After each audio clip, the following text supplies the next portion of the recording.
Are you ready for a breathtaking ride through hidden heroics and unexpected showdowns? In our story, a seemingly unremarkable fast food employee in a small California town surprises everyone by unleashing her top-tier Delta Force skills against a ruthless biker gang. Imagine the clash of roaring motorcycles, tense standoffs, and the electrifying moment when our humble protagonist reveals she's anything but ordinary. It's the kind of edge-of-your-seat action that you won't want to miss. Stay with us until the final chapter to discover whether justice prevails and peace returns, or if the bikers find a way to strike back. And if you love gripping, action-packed narratives like this, please consider subscribing to our channel. We have countless more stories that will keep you guessing, cheering, and coming back for more. Nestled between the golden hills of Southern California and the endless stretch of coastal highways, a small town named Saddleview existed in comfortable obscurity. Far enough from the glamour of Los Angeles and just outside the sprawling suburbs of San Diego, it lay in a sort of in-between zone, unnoticed by the raging commerce that defined much of the state. Saddleview was the kind of place where folks still waved at each other from their front porches, and it wasn't uncommon for neighbors to hold barbecues in each other's backyards. On the surface, it promised nothing but warmth and a mild, sun-kissed climate. The main drag, hardly more than a single road lined with shops, offered all the essentials: a hardware store, a small medical clinic, a grocery, and a recently opened fast food joint named Speedy's. It was unremarkable, yes, but for the local teenagers and travelers on their way through, Speedy's was a welcome pit stop for cheap burgers, fries, and a dash of modern branding that contrasted sharply with Saddleview's rustic, old-town feel. Because Saddleview was so remote, almost everyone recognized each other's faces. Even if they didn't know each other well, residents often nodded or tipped their hats in polite acknowledgement. Tourists and passers-by would sometimes gasp at how friendly people seemed. Yet under that gentle facade, Saddleview had its share of challenges. Droughts periodically scorched the surrounding farmland. The local economy struggled as bigger chain supermarkets popped up in nearby towns, and older folk whispered rumors that a biker gang called the Diablo Hounds was looking to expand its territory. While these hints of trouble weren't given much credence in day-to-day conversation, the sense of uneasy possibility lingered, like storm clouds gathering on an otherwise clear horizon. Against this unassuming backdrop, 28-year-old Marcy Sullivan served as a part-time cashier, cook, and occasional floor sweeper at Speedy's. With a bright smile and a calm demeanor, she quickly became a favorite among customers, who appreciated her courteous approach and swift, efficient service. People would comment on how she could maneuver the narrow aisles with surprising agility, balancing trays loaded with food and drinks without the slightest stumble. However, in a town as small as Saddleview, gossip came standard, and Marcy remained an enigma. Little did the townsfolk know, her punctual, polite exterior concealed a past she was in no hurry to share. There were stories about how she drifted into town a year ago, rented a modest one-bedroom apartment near the county line, and kept mostly to herself outside of work. Some speculated she was running from financial trouble or maybe heartbreak. Others suggested she simply liked a quiet life. Meanwhile, Marcy had no intention of correcting any of these theories. It was easier to let the rumor swirl than to reveal the truth about her history with Delta Force, the elite unit of the U.S. Army. She had once been part of clandestine operations halfway across the globe. She had faced down warlords, rescued hostages, and executed missions that never made the headlines.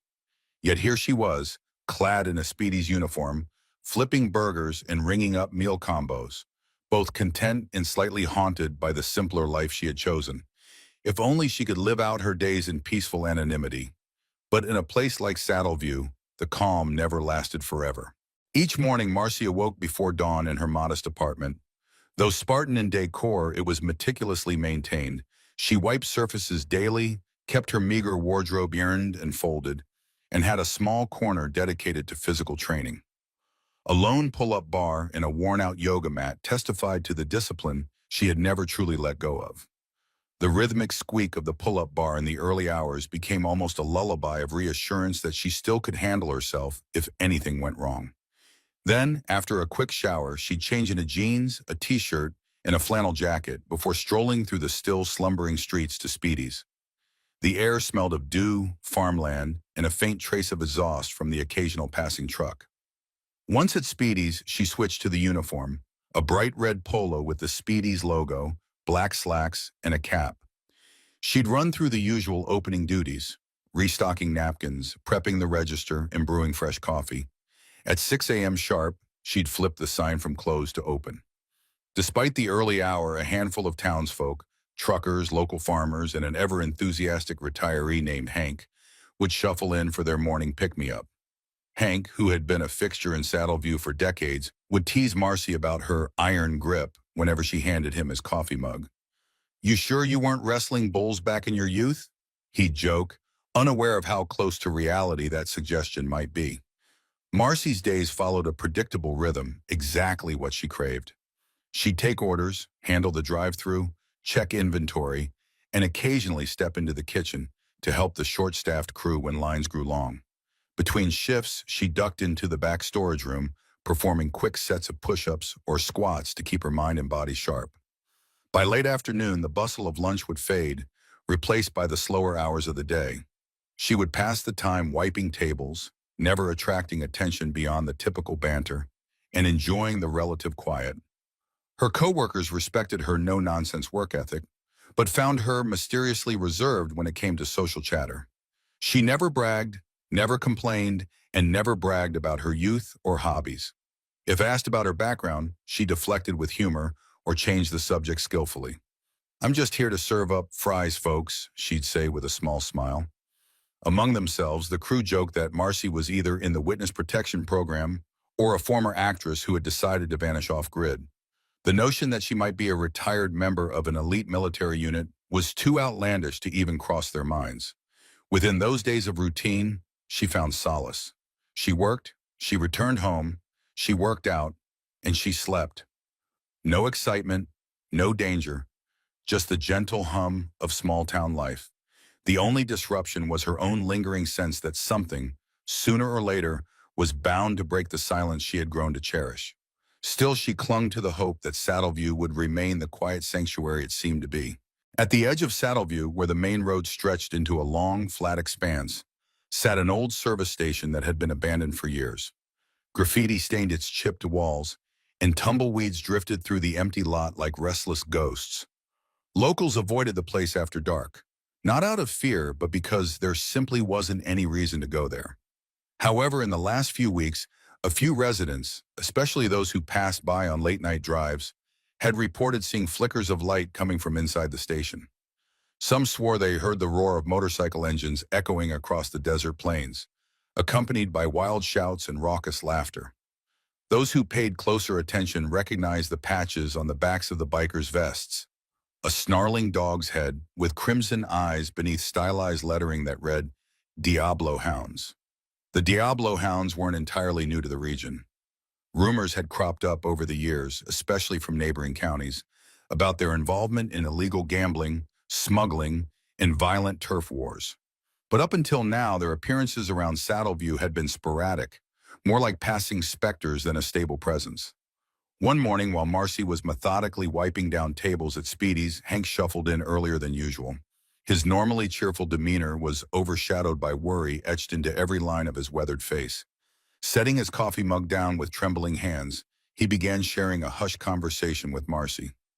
"I heard 'em last night, a gang of bikers prowling around the old service station," he said, lowering his voice as though the walls themselves might be listening. "This morning I drove by and saw bikes. Lots of them. I don't like it, Marcy. Folks here are easygoing, but we don't have the means to deal with trouble if it comes knocking." Marcy listened carefully, her heart pounding just a little faster than usual. "Stay calm," she reminded herself. "You're not in active duty. You're just a fast food worker in a small town." But the instincts she had honed over years of high-stakes operations wouldn't let her ignore the potential threat. "Maybe they're just passing through," she offered quietly, trying not to reveal the tension building inside her. Hank shrugged, clearly unconvinced. "Passing through doesn't usually mean setting up shop. Mark my words, something's brewing." Marcy nodded thoughtfully and forced a reassuring smile, hoping to quell the trembling worry she saw in Hank's eyes. After he left, she busied herself behind the counter, but her mind was abuzz with questions. Who led the Diablo Hounds in this region? What did they want in Saddleview, a place with hardly anything worth exploiting? Drugs, maybe? A new route for smuggling contraband? Or something else altogether? Despite her best efforts to maintain her everyday worker facade, she couldn't suppress the reflexes that had been drilled into her. She started observing the patrons more closely, making mental notes of faces she didn't recognize, checking license plates in the parking lot. Marcy even considered taking a late-night drive by the old station to see for herself what was happening. A part of her, one she had tried to bury, felt the faint but unmistakable thrill of a potential mission. She only hoped that this was a false alarm and not the start of something far worse. The sun was dipping toward the horizon one breezy afternoon when Marcy first encountered the Diablo Hounds face to face. The dinner rush at Speedy's had just begun to pick up.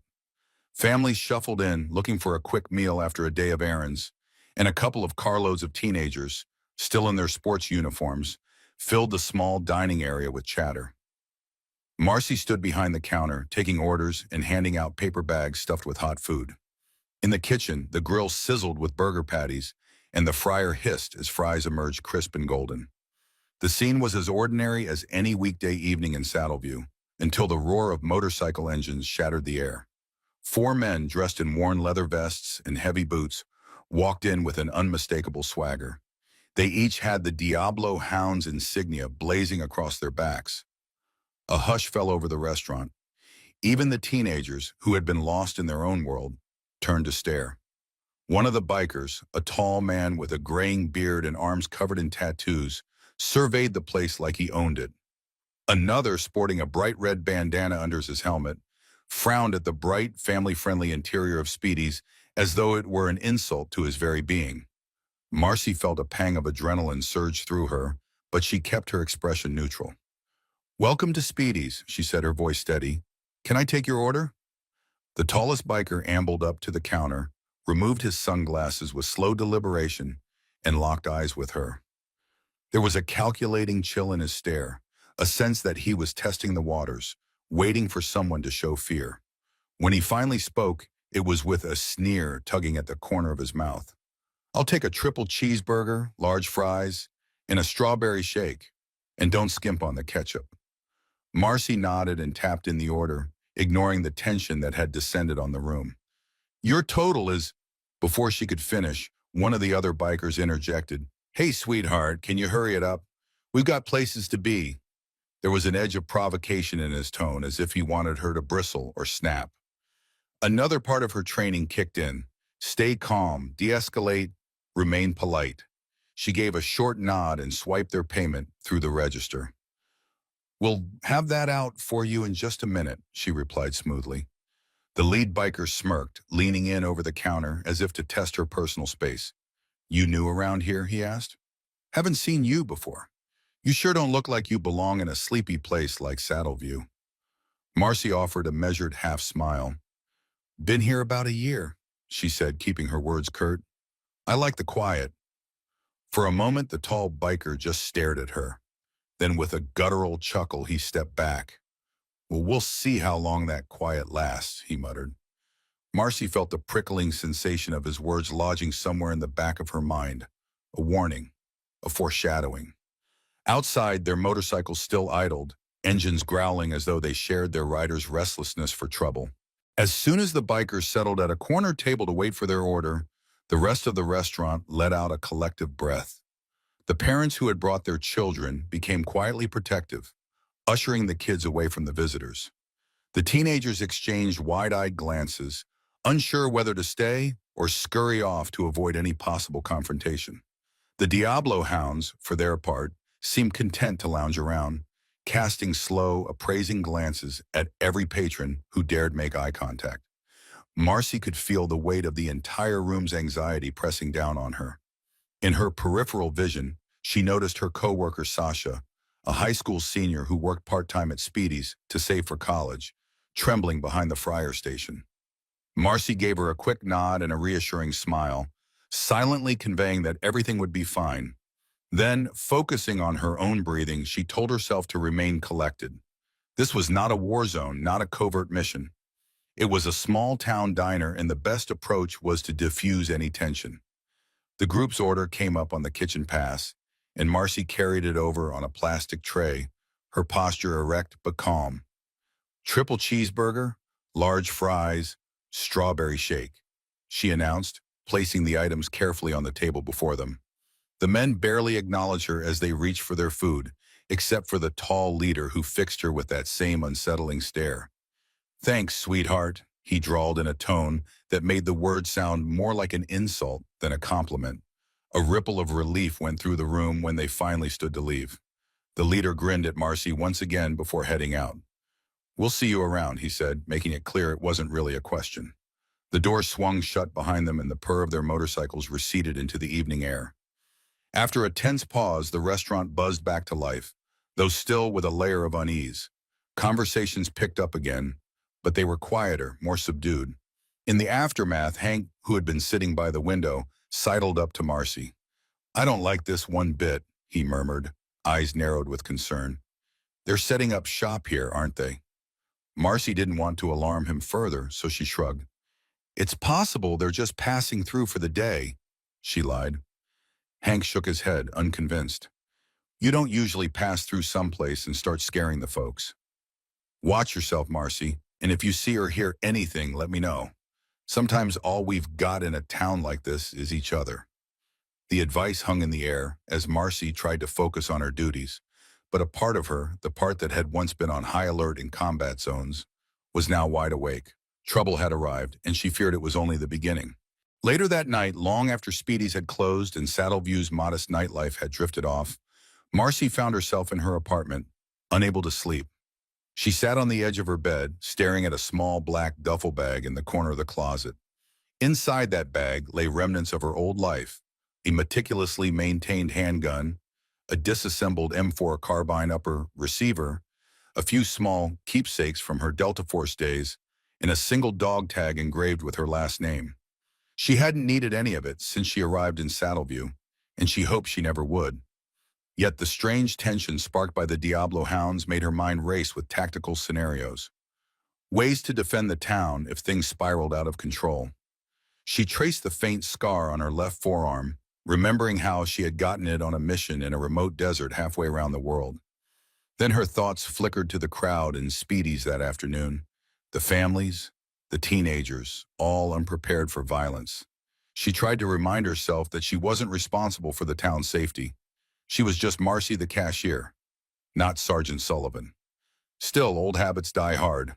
Before turning in, she fired up her laptop, a basic model she used primarily for checking emails, and performed a quick search for any news or reports on the Diablo hounds. She found sparse details, a handful of minor arrests in neighboring counties, whispers of extortion, drug dealing, and turf fights. Nothing about their leadership or current plans.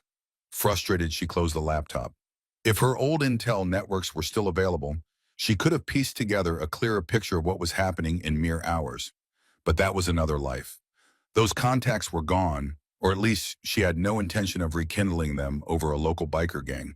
She told herself to let it go, to trust that local law enforcement would handle the situation if it became serious. "It's not your battle anymore," she repeated silently. Yet she couldn't shake off the low buzz of tension. Her entire adult life up to that point had been defined by training for and responding to threats. Trying to exist as a civilian was sometimes like wearing a uniform that didn't quite fit. Reaching for a glass of water, she saw her hands were steady, steady as ever, but her heart felt uneasy, as though she'd stepped onto a tightrope that stretched between two parts of herself, the soldier and the civilian. Eventually, she managed to crawl into bed, though sleep came in fits and starts.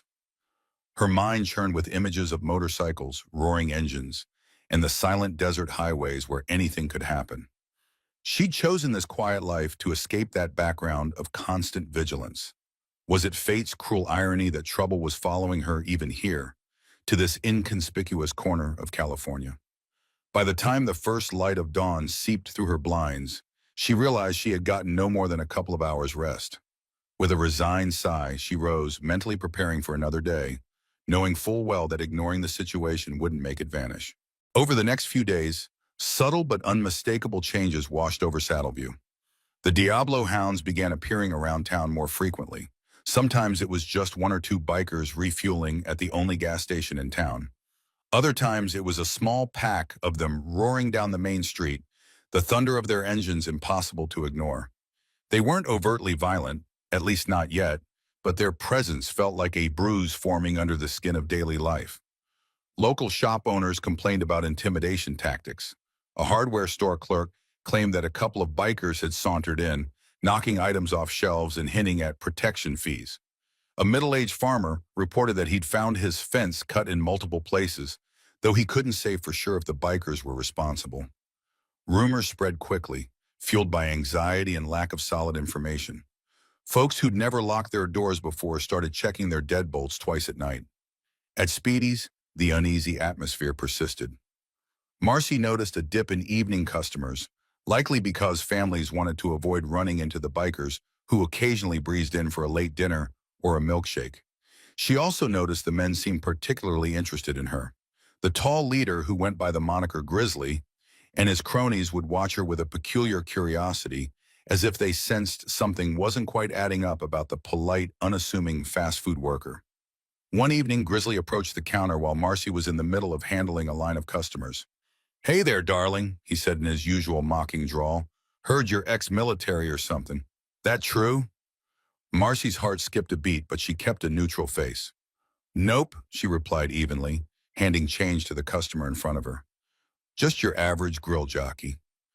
Grizzly's lips curled into a half smile, but he said nothing further. He just stared at her for a moment longer before sauntering back to his gang's table. Marcy felt a spike of alarm. How did he hear that rumor? She'd been careful not to let her background slip. Maybe it was just guesswork on his part, or maybe he'd overheard half-baked gossip from a local resident. Regardless, the tension was palpable, and it wasn't limited to Speedy's. The entire town felt like it was holding its breath, waiting to see what the gang would do next. Even the sheriff, an aging official named Sheriff Thompson, seemed to have his hands full. He'd posted a deputy car to do extra patrols, but with limited manpower and resources, it was clear he was in over his head. All the while, Marcy did her best to maintain the facade of normalcy, reminding herself that this was not her fight. But deep down, she knew better. If the Diablo hounds pushed further, she might not have a choice. One balmy afternoon, Speedy's was unusually quiet. Marcy and Sasha were the only two on shift, handling a lull in business. Sasha was up front, listlessly scrolling through her phone while Marcy wiped down the counters. Then the door chimed. A hush fell across the small restaurant as four bikers strode in. These weren't the ones from before. They looked younger, twitchier, perhaps trying to prove themselves to the more senior members of the gang. They approached the counter in a tight cluster. One had a jagged scar running across his cheek, another wore fingerless gloves studded with metal rivets, and the other two sported bandanas covered in swirling skull patterns. Marcy stepped forward, a slight frown forming at the corners of her mouth, but her tone remained neutral. "Welcome to Speedy's. What can I get you?" Scar Cheek stepped right up to the counter, leaning forward. "I want 4 double cheeseburgers, large fries, 2 chocolate shakes, and your number," he sneered. The others snickered. Sasha looked down, clearly uncomfortable. Marcy's eyes flicked to the silent corners of the diner, verifying that no one else was around to witness or intervene. "We don't serve phone numbers here," she said dryly, her voice calm but unwavering. "Your total is $23.75. Riveted Gloves barked a laugh. "You got a smart mouth, don't you?" he said, stepping closer. His gaze darted to Marcy's name tag, then to Sasha and back. "Might want to watch that." Keeping her composure, Marcy held out her hand for payment. Scar Cheek rummaged in his pocket but came up short. "Hey, fellas, front me a 10, he muttered to the others. Their collective tension was apparent, as if they were waiting for any excuse to turn this into something bigger. Eventually, Fingerless Gloves tossed a couple of crumpled bills onto the counter. Marcy rang it up. She could feel the adrenaline pumping through her veins, yet she maintained the stoic, uninterested mask of a customer service professional. As she handed back their change, Scarcheek made a quick lunge, grabbing her wrist. Sasha gasped, nearly dropping the drink cup she was holding. In that split second, Marcy's training flared like a switch being flipped. She twisted her arm in a precise motion that forced Scarcheek to release his grip. She didn't follow through with a full counterattack, just enough to reclaim her hand and put him off balance for a split second. The bikers froze, eyes wide with surprise. They were clearly not expecting the fast food worker to evade a grab with such fluid ease. For a moment, the air crackled with potential violence. But then Scarcheek forced a grin, trying to play it off. "Slippery one, aren't you?"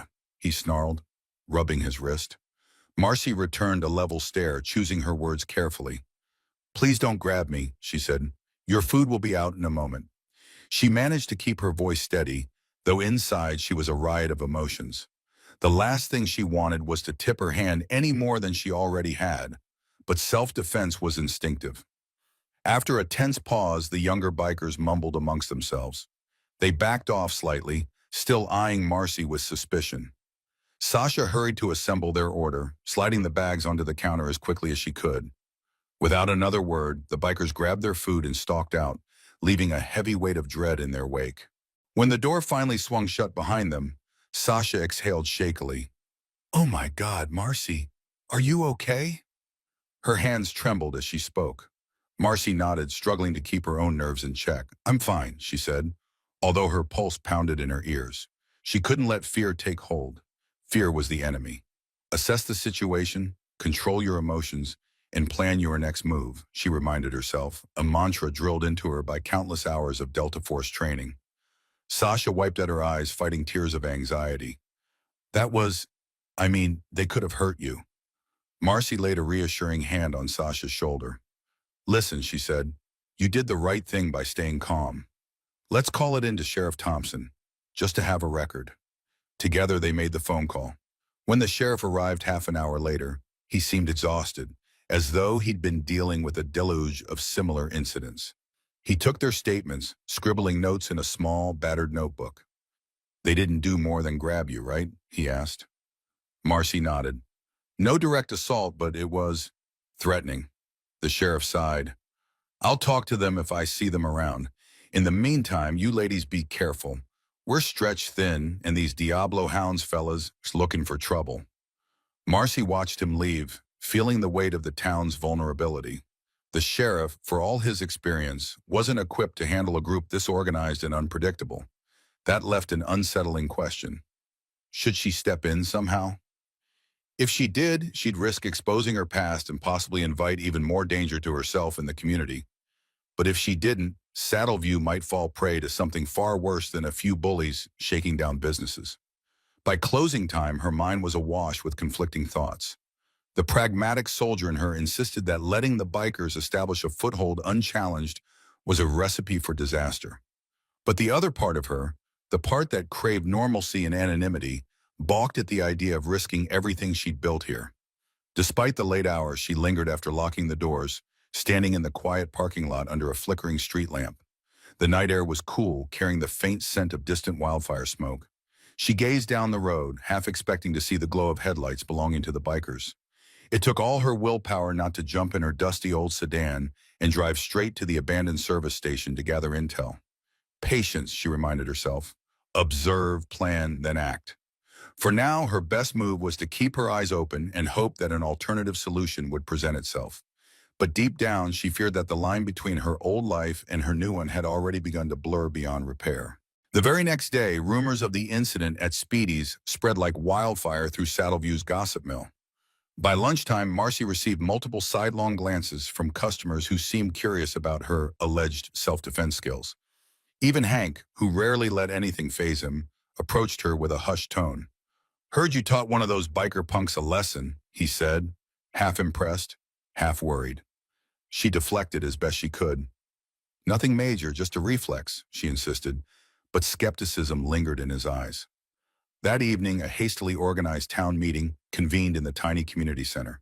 Folding chairs were set up in rows, and the place quickly filled with residents, business owners, and a smattering of local officials, all sharing the same apprehensive energy. Marcy slipped into the back row, hoping to observe without drawing attention. The buzz of conversation died down as Sheriff Thompson took the makeshift podium, a simple wooden stand with a microphone that squealed with feedback. All right, folks, he began in a weary voice. I know you're worried about the recent developments with these bikers. We've had some vandalism, a few threats, and plenty of rumors flying around. I can't deny that we have a problem, but I need your cooperation and your patience. We're working on reinforcing patrols, and I've reached out to the county sheriff's office for additional support. In the meantime, I advise everyone to keep your doors locked, report suspicious activity, and try not to engage directly if you can avoid it. A man in the front row stood up, practically shouting, "That's not enough. These Diablo hounds are running us ragged. My cousin's store got trashed last night. They're demanding protection money. We can't just, sit and wait."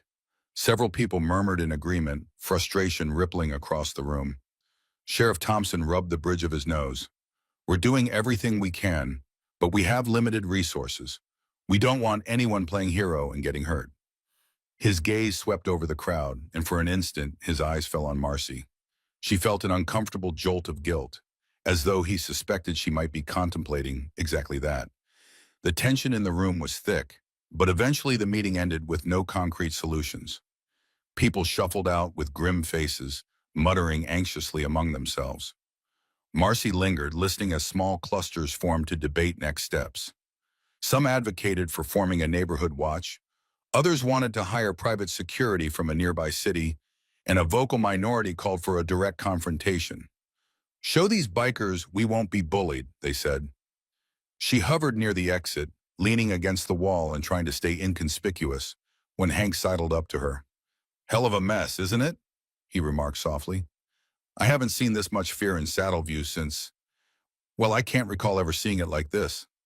Marcy nodded, her expression grave.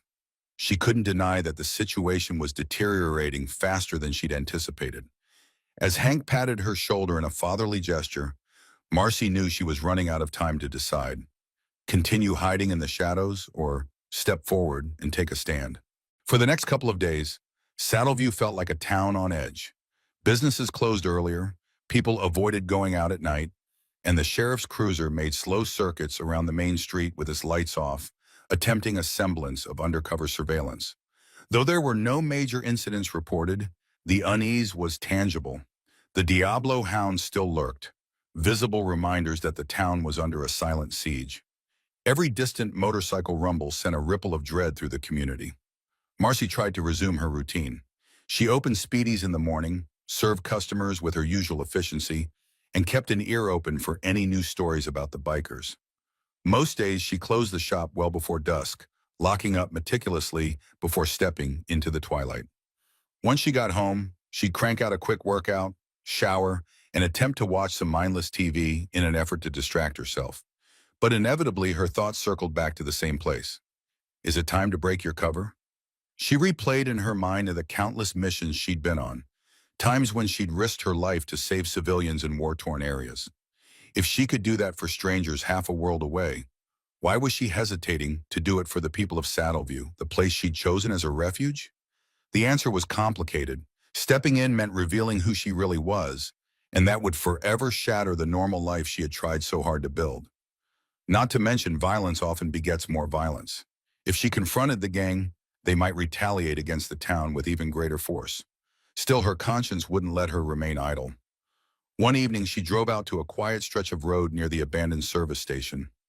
Parking her sedan behind a cluster of desert shrubs, she cut the headlights and watched from a distance. Sure enough, she spotted the faint glow of lanterns, or maybe headlamps, inside the crumbling structure. Shadows of motorcycle frames scattered across the cracked pavement. The silhouettes of men moved in and out of sight, some laughing, some smoking. The entire scene stirred an all too familiar tension in her. Assess the threat, plan infiltration, identify weaknesses, her mind chanted automatically. But she didn't get out of her car. She was alone, unarmed, beyond the small handgun she kept locked away at home, and had no backup. Instead, she silently memorized the layout, counted at least 9 bikes that she could see, and then drove away into the night, the dusty air swallowing up her taillights. By the time she returned to her apartment, dawn was just a couple of hours away. She sank onto her couch, heart heavy with the realization that her double life was no longer sustainable. Something had to give, and soon. On a particularly scorching afternoon, trouble escalated with sudden, brutal clarity. Word spread through Saddleview that a local farmer named Bill Conover, known for his outspoken contempt for the bikers, had been found beaten on a dirt road near his property. He was alive but barely conscious, rushed to the small medical clinic with multiple fractures and a concussion.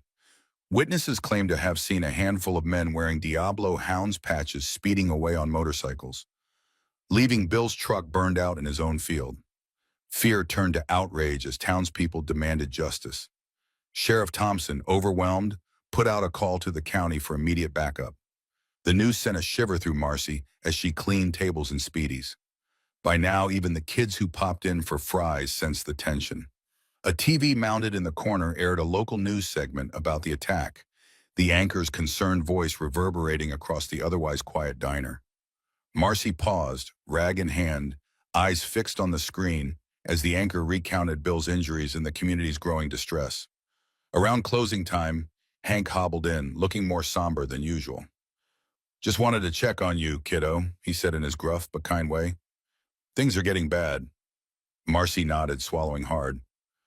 "I heard about Bill. Is he—" Hank shrugged, removing his cap and running a hand through thinning hair. "Docs say he'll pull through, but it'll take time. Folks are scared, Marcy. These bikers are stepping up their game. And with no real security in place—" He didn't finish the sentence, but the meaning was clear. People were starting to wonder if anyone in town could push back. They didn't know Marcy's true capabilities, but they were grasping for hope anywhere they could find it.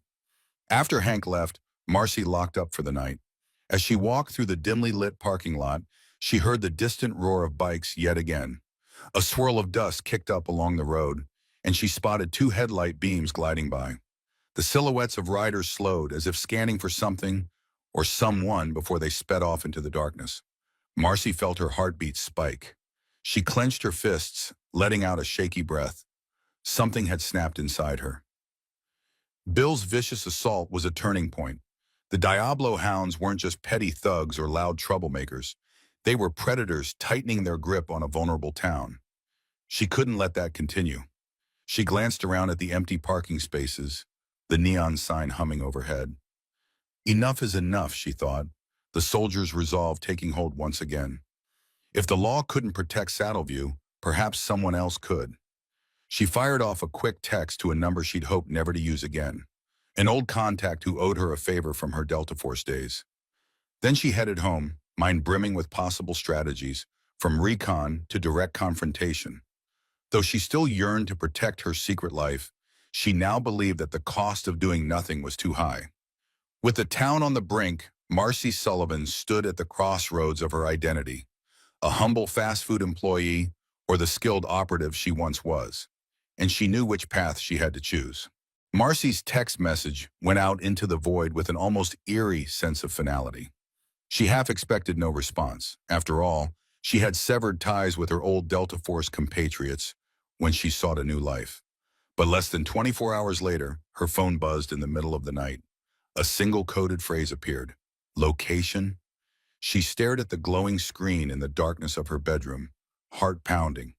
With careful keystrokes, she typed back, "Small town, Southern CA. Need quiet consult. Nothing official." She hesitated before pressing send, but finally did so, feeling a knot tighten in her stomach. It wasn't a direct plea for help. Marcy was too proud for that. Rather, it was a heads up to an old friend, Tyrone T-Rex Hayes, a former Delta Force medic and tech specialist. He owed Marcy a life debt after she had saved him from a near-fatal ambush in northern Africa years ago. If T-Rex was still the cautious, resourceful man she remembered, he would figure out how to assist covertly. In their line of work, a single message could reignite alliances that had lain dormant for years. For the rest of the night, she slept fitfully, unable to silence the barrage of thoughts swirling in her head. What would T-Rex think of her situation? Would he send someone else in his stead? Was she risking exposure by contacting an old operative? Yet, the alternative, doing nothing, felt unbearable. Bill's assault had crystallized her decision. The Diablo Hounds could not be allowed to terrorize Saddleview unchallenged. By the next morning, Marcy found herself checking her phone constantly, even while juggling her typical opening duties at Speedy's. Each time a notification buzzed, she practically jumped. Most were just mundane texts from coworkers or promotional emails. But around mid-afternoon, a cryptic email slid into her inbox. Gonna be passing through your area soon. Let's catch up over coffee. T. That was T-Rex's style. Simple, understated, and urgent underneath the calm veneer. A jolt of both relief and anxiety coursed through Marcy. It meant help, or at least guidance, was on the way. For the moment, though, everyday life marched on. She continued taking orders, refilling soda machines, and sorting out the lunch rush. The Diablo hounds had not appeared that day, at least not yet, giving Speedies a short-lived sense of normalcy. Some regulars even managed to laugh and chat as if the tension of the previous days was a distant memory. Marcy, however, was not so easily fooled. She knew trouble often lurked in the quiet moments. She forced herself to stay alert, scanning the parking lot through the restaurant's windows, always prepared to drop her customer service persona at a moment's notice. As she handed a bag of burgers to a family in a minivan, Marcy silently prayed she'd have enough time to coordinate with T-Rex before the biker struck again. Whether she liked it or not, she was now on a collision course with the Diablo hounds, her past skill set reawakening to face a threat that local law enforcement seemed powerless to contain. The question was no longer if she would act, but how. A day later, late in the afternoon, Marcy was mopping the dining area when the bell above Speedy's door jingled. She glanced up and froze. Standing in the doorway with broad shoulders and a slightly crooked grin was Tyrone T-Rex Hayes himself. Dressed inconspicuously in a dark hoodie and jeans, he gave off the aura of a traveler just passing through, but Marcy knew better. Even out of uniform, T-Rex's posture and keen eyes screamed, "Trained operative." She forced a casual expression and gestured him over to the counter. "Welcome to Speedy's," she said in her best employee tone, though her heart was hammering. "How can I help you?" T-Rex responded with a knowing smirk. "I'll take a large coffee, black, extra strong if you got it." Marcy nodded and slid him a cup. "Coffee station's right over there," she said, keeping her voice neutral. "Help yourself." He filled his cup and then took a seat at a corner table, one that offered a clear view of the entrance and the windows. Ever the tactician, Marcy thought, remembering how T-Rex used to choose vantage points with military precision. She waited until the few other customers had left before stepping away from the counter to join him. Sitting down opposite her old comrade, she found it nearly impossible to maintain her detached composure. "Long time," she murmured, folding her hands to keep them from shaking. T-Rex nodded. "Yeah, I wasn't exactly expecting your message, especially after you basically fell off the grid," he replied, voice low and steady. "What's going on, Marcy? The way you framed it, you're dealing with some local thugs, but I sense there's more to it." Briefly, she filled him in on the Diablo hounds, their escalating harassment, the beating of Bill Conover, the terror-gripping Saddleview. T-Rex listened intently, swirling his coffee cup between his hands. "Small-town law enforcement can't cope, huh?" he asked. Marcy shook her head. "No, and I can't just stand by. He met her gaze. "You do realize stepping in publicly might blow your cover, right? If these guys have half a brain, they'll figure out you're not just some cashier. Plus, you'll probably draw the attention of bigger fish if the gang has any serious connections." Marcy sighed. "I know, but if these people find out they can't walk all over Saddleview, maybe they'll cut their losses. I can't go to bed every night worrying someone else will get hurt. Or worse." T-Rex was silent for a moment. Then he took a small slip of paper out of his pocket and slid it across the table. "That's the number of a buddy who handles discreet gear procurement. Clean, untraceable," he explained. "I'm not saying you should go full Rambo, but if you need something more than a baseball bat, he's reliable." Marcy glanced at the number, her chest tight.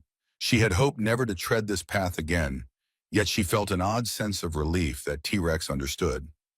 Sometimes the only thing standing between order and chaos was the thin line drawn by people willing to fight back.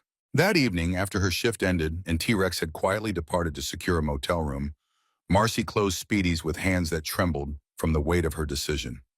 The crisp night air outside felt suffocating as she walked to her car. She was about to commit to a course of action that could expose her secret, that she was a highly trained Delta Force veteran and risk the stable life she had painstakingly built here in Saddleview. But staying idle was no longer an option.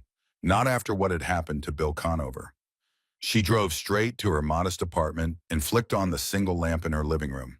It cast elongated shadows across the floor, making the place feel oddly foreign. Slipping out of her work uniform, she changed into comfortable workout clothes and retrieved the black duffel bag hidden in her closet. Her mind raced with questions. How far would she need to go? Could a small show of force scare the bikers off? Or would this spiral into a larger confrontation? In her Delta Force days, missions were straightforward in one sense. She received orders, she executed them with a specialized team, and she returned to base. Here, she was alone, no chain of command, no official support, and no guarantee that local law enforcement would back her up. The vulnerability gnawed at her. Carefully, she unzipped the duffel, removing the handgun she had meticulously kept in near-mint condition. The metallic cold of the weapon in her palm was both familiar and unsettling. She checked its parts, loaded it, then unloaded it, going through the routine as naturally as breathing. Her phone vibrated on the coffee table, jarring her from the introspection. A text from T-Rex read, "Got a room at the roadside motel next to the diner. If you need to talk strategy, I'm here." Marcy smirked faintly. He was nothing if not direct.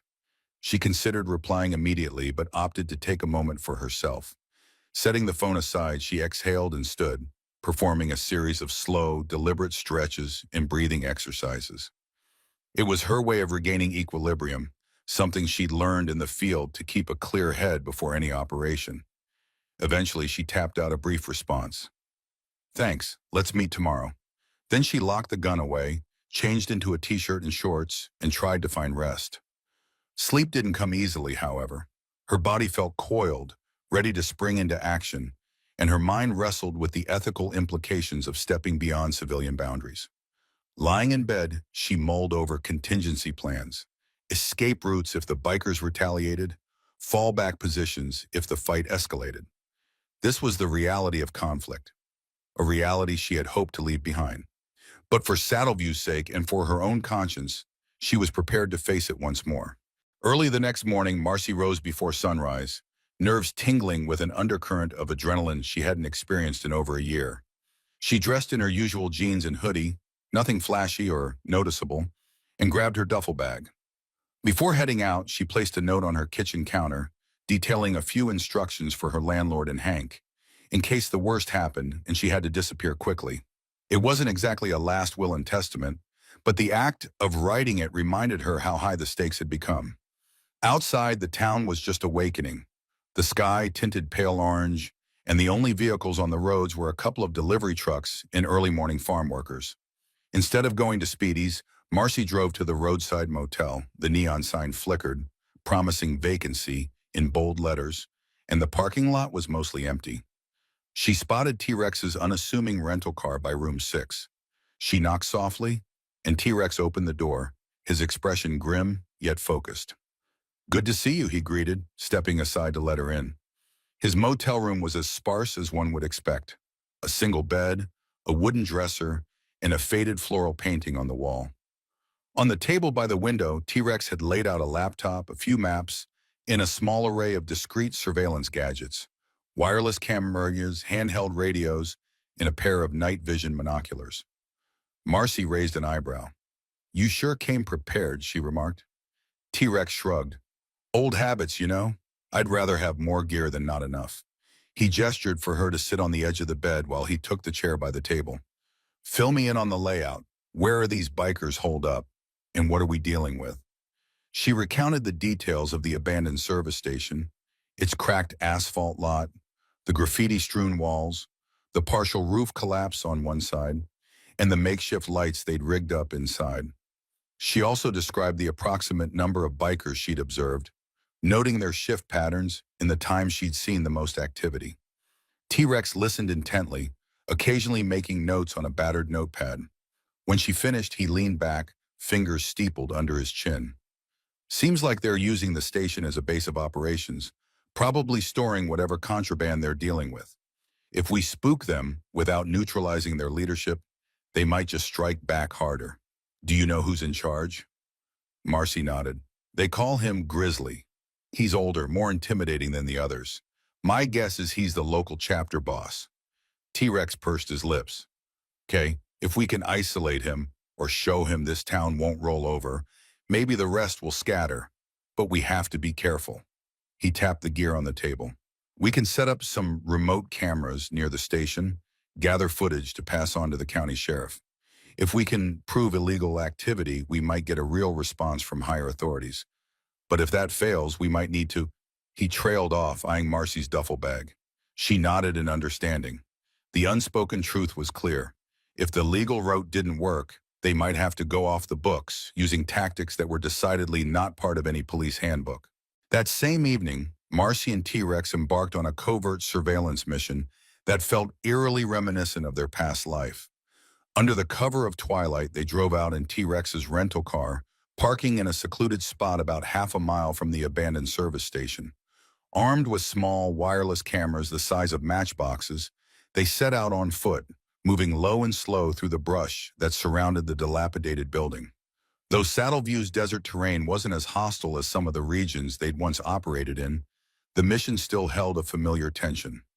Each snap of a twig or rustle of sagebrush made them freeze, scanning the horizon for watchers. The faint drone of insects filled the otherwise still air, and overhead, the moon offered just enough light to see vague outlines of the desert flora. When they finally reached the perimeter of the station, Marcy's eyes locked onto a flicker of light from inside. Several motorcycles were parked around back, confirming at least 4 or 5 bikers were present. T-Rex carefully unpacked one of the tiny cameras, affixing it to an old fence post about 200 yards away, close enough to capture movements in and out of the building, but far enough that it wouldn't be easily spotted. Next, they maneuvered to the other side of the station, where part of the chain-link fence lay twisted in the dirt. Marcy set up another camera, using a thin metal stake to stabilize it among the tumbleweeds. She could hear distant voices, gruff laughter and harsh banter echoing through the silent night. Her heart thumped with that familiar pre-action buzz, a mixture of focus and anxiety that she'd both dreaded and missed. With the cameras in place, T-Rex motioned for them to withdraw. They crept away, retracing their steps back to the car. Once safely inside, they exhaled in near unison. "Good job," T-Rex muttered, starting the engine. "We'll check the feeds from my laptop. If we see anything damning, we forward it to the county cops. Hopefully, they'll take it seriously." Marcy stared out the window as they drove off, the darkness swallowing the station behind them. A wave of conflicting emotions washed over her, exhilaration that she was finally taking proactive steps, but also fear of what would happen if the gang discovered the surveillance. She could practically hear the cautions of her old commanding officer. Stay invisible, gather intel, avoid direct confrontation unless necessary. Yet the entire situation felt precarious. The Diablo hounds might be too entrenched, too bold to scare away with mere hidden cameras. Back at T-Rex's motel room, they spent an hour testing the live feeds. Grainy images showed bikers congregating around a bonfire inside the broken-down building, occasionally strolling outside for a smoke. They seemed relaxed, unaware of any watchers. T-Rex recorded snippets of footage, tagging the timestamps. "If they start unloading illegal weapons or drugs, we'll have them," he said, tapping the laptop screen. Marcy nodded, though a piece of her suspected the hounds might be canny enough to hide any major contraband until they were sure the town was subdued. That night, she returned to her apartment and lay awake, staring at the ceiling. The wheels were now in motion. With T-Rex's help, she had crossed a boundary. No longer a bystander, she was actively engineering the gang's downfall. The question was whether the Diablo hounds would realize it in time to retaliate. The following day, the atmosphere in Saddleview was taut with apprehension. Word had circulated about Bill Conover's condition. He was still hospitalized, and although doctors were cautiously optimistic, folks whispered that he might lose vision in one eye. Rage brewed among the townspeople, but fear kept them from acting. Marcy had planned to slip into Speedy's quietly, complete her shift, and then rendezvous with T-Rex. However, fate had other plans. Around noon, she was taking orders at the counter when 4 bikers sauntered in, none of whom she recognized from earlier encounters. They wore the same Diablo Hounds patches, but these men were younger, leaner, with a certain coldness in their eyes that signaled they relished intimidation. Rather than approach the counter, they occupied a booth near the window, muttering among themselves and sizing up the customers. As Marcy rang up an elderly couple's meal, she overheard snippets of the bikers' conversation. "We gotta send a message, and if they don't pay," filtered through the low hum of the restaurant. Glancing their way, she saw one of them casually tracing a finger across a small black object on the table, possibly a knife. She stiffened, but carried on, determined not to draw attention. A few minutes later, one of the bikers stood, flipping the front of his leather vest aside to reveal a pistol tucked into his waistband. He made no attempt to hide it from the customers. A collective hush fell over Speedy's. The few patrons inside seemed frozen in place. Marcy's stomach lurched. She could practically feel the tension radiating from the customers, a silent cry for her to diffuse the situation. Forcing a calm expression, she approached the table. "Is everything okay here?" she asked, her tone polite but firm. The man with the exposed pistol narrowed his eyes. "Yeah," he drawled, "just making sure folks around here know who's in charge." Marcy nodded slowly, deliberately letting her gaze linger on the weapon without showing overt fear. She recalled countless training scenarios where intimidation was the first tactic. "Stay composed, be confident." "All right," she replied, voice measured, "but you'll need to keep that concealed. We're a family establishment after all." The biker chuckled, a harsh, guttural sound. "Sure thing, darling." He slid his vest back into place, but not before flashing a predatory grin at the elderly couple huddled in their booth. Marcy stepped back, her heart pounding. This was more brazen than any previous encounters. The Diablo hounds were escalating, testing the waters to see how far they could go before someone pushed back. She exchanged worried glances with Sasha, who stood behind the counter, pale with anxiety. If the bikers felt comfortable brandishing firearms in public now, what would stop them from going further? Later that day, after the armed bikers finally swaggered out, Marcy ended her shift early. She hurried to the roadside motel where T-Rex was holed up. She found him hunched over his laptop, reviewing the previous night's footage. At her entrance, he glanced up, noticing her distressed expression. "Something happened?" he asked, standing from the chair. Marcy exhaled. "Yeah, a group came into Speedy's with guns visible. They're getting bolder, T. The whole town is on edge." T-Rex frowned. "Then we need a bigger play. Let's see if we've got any incriminating evidence to hand over to the authorities." They both peered at the laptop screen. The cameras had captured various bikers milling around the station, but so far nothing overtly illegal, no visible drug deals, no large weapons caches, nothing that would guarantee an immediate crackdown. T-Rex clicked through the time-stamped recordings with a resigned shake of his head. "We need them on record doing something more explicit if we want the sheriff or the county to act swiftly," he muttered. "Right now, all we've got is them hanging around and talking." Marcy's jaw tightened. "We don't have time to wait for them to slip up on camera. They're already terrorizing the town." T-Rex nodded, sharing her frustration. "We could try a different angle.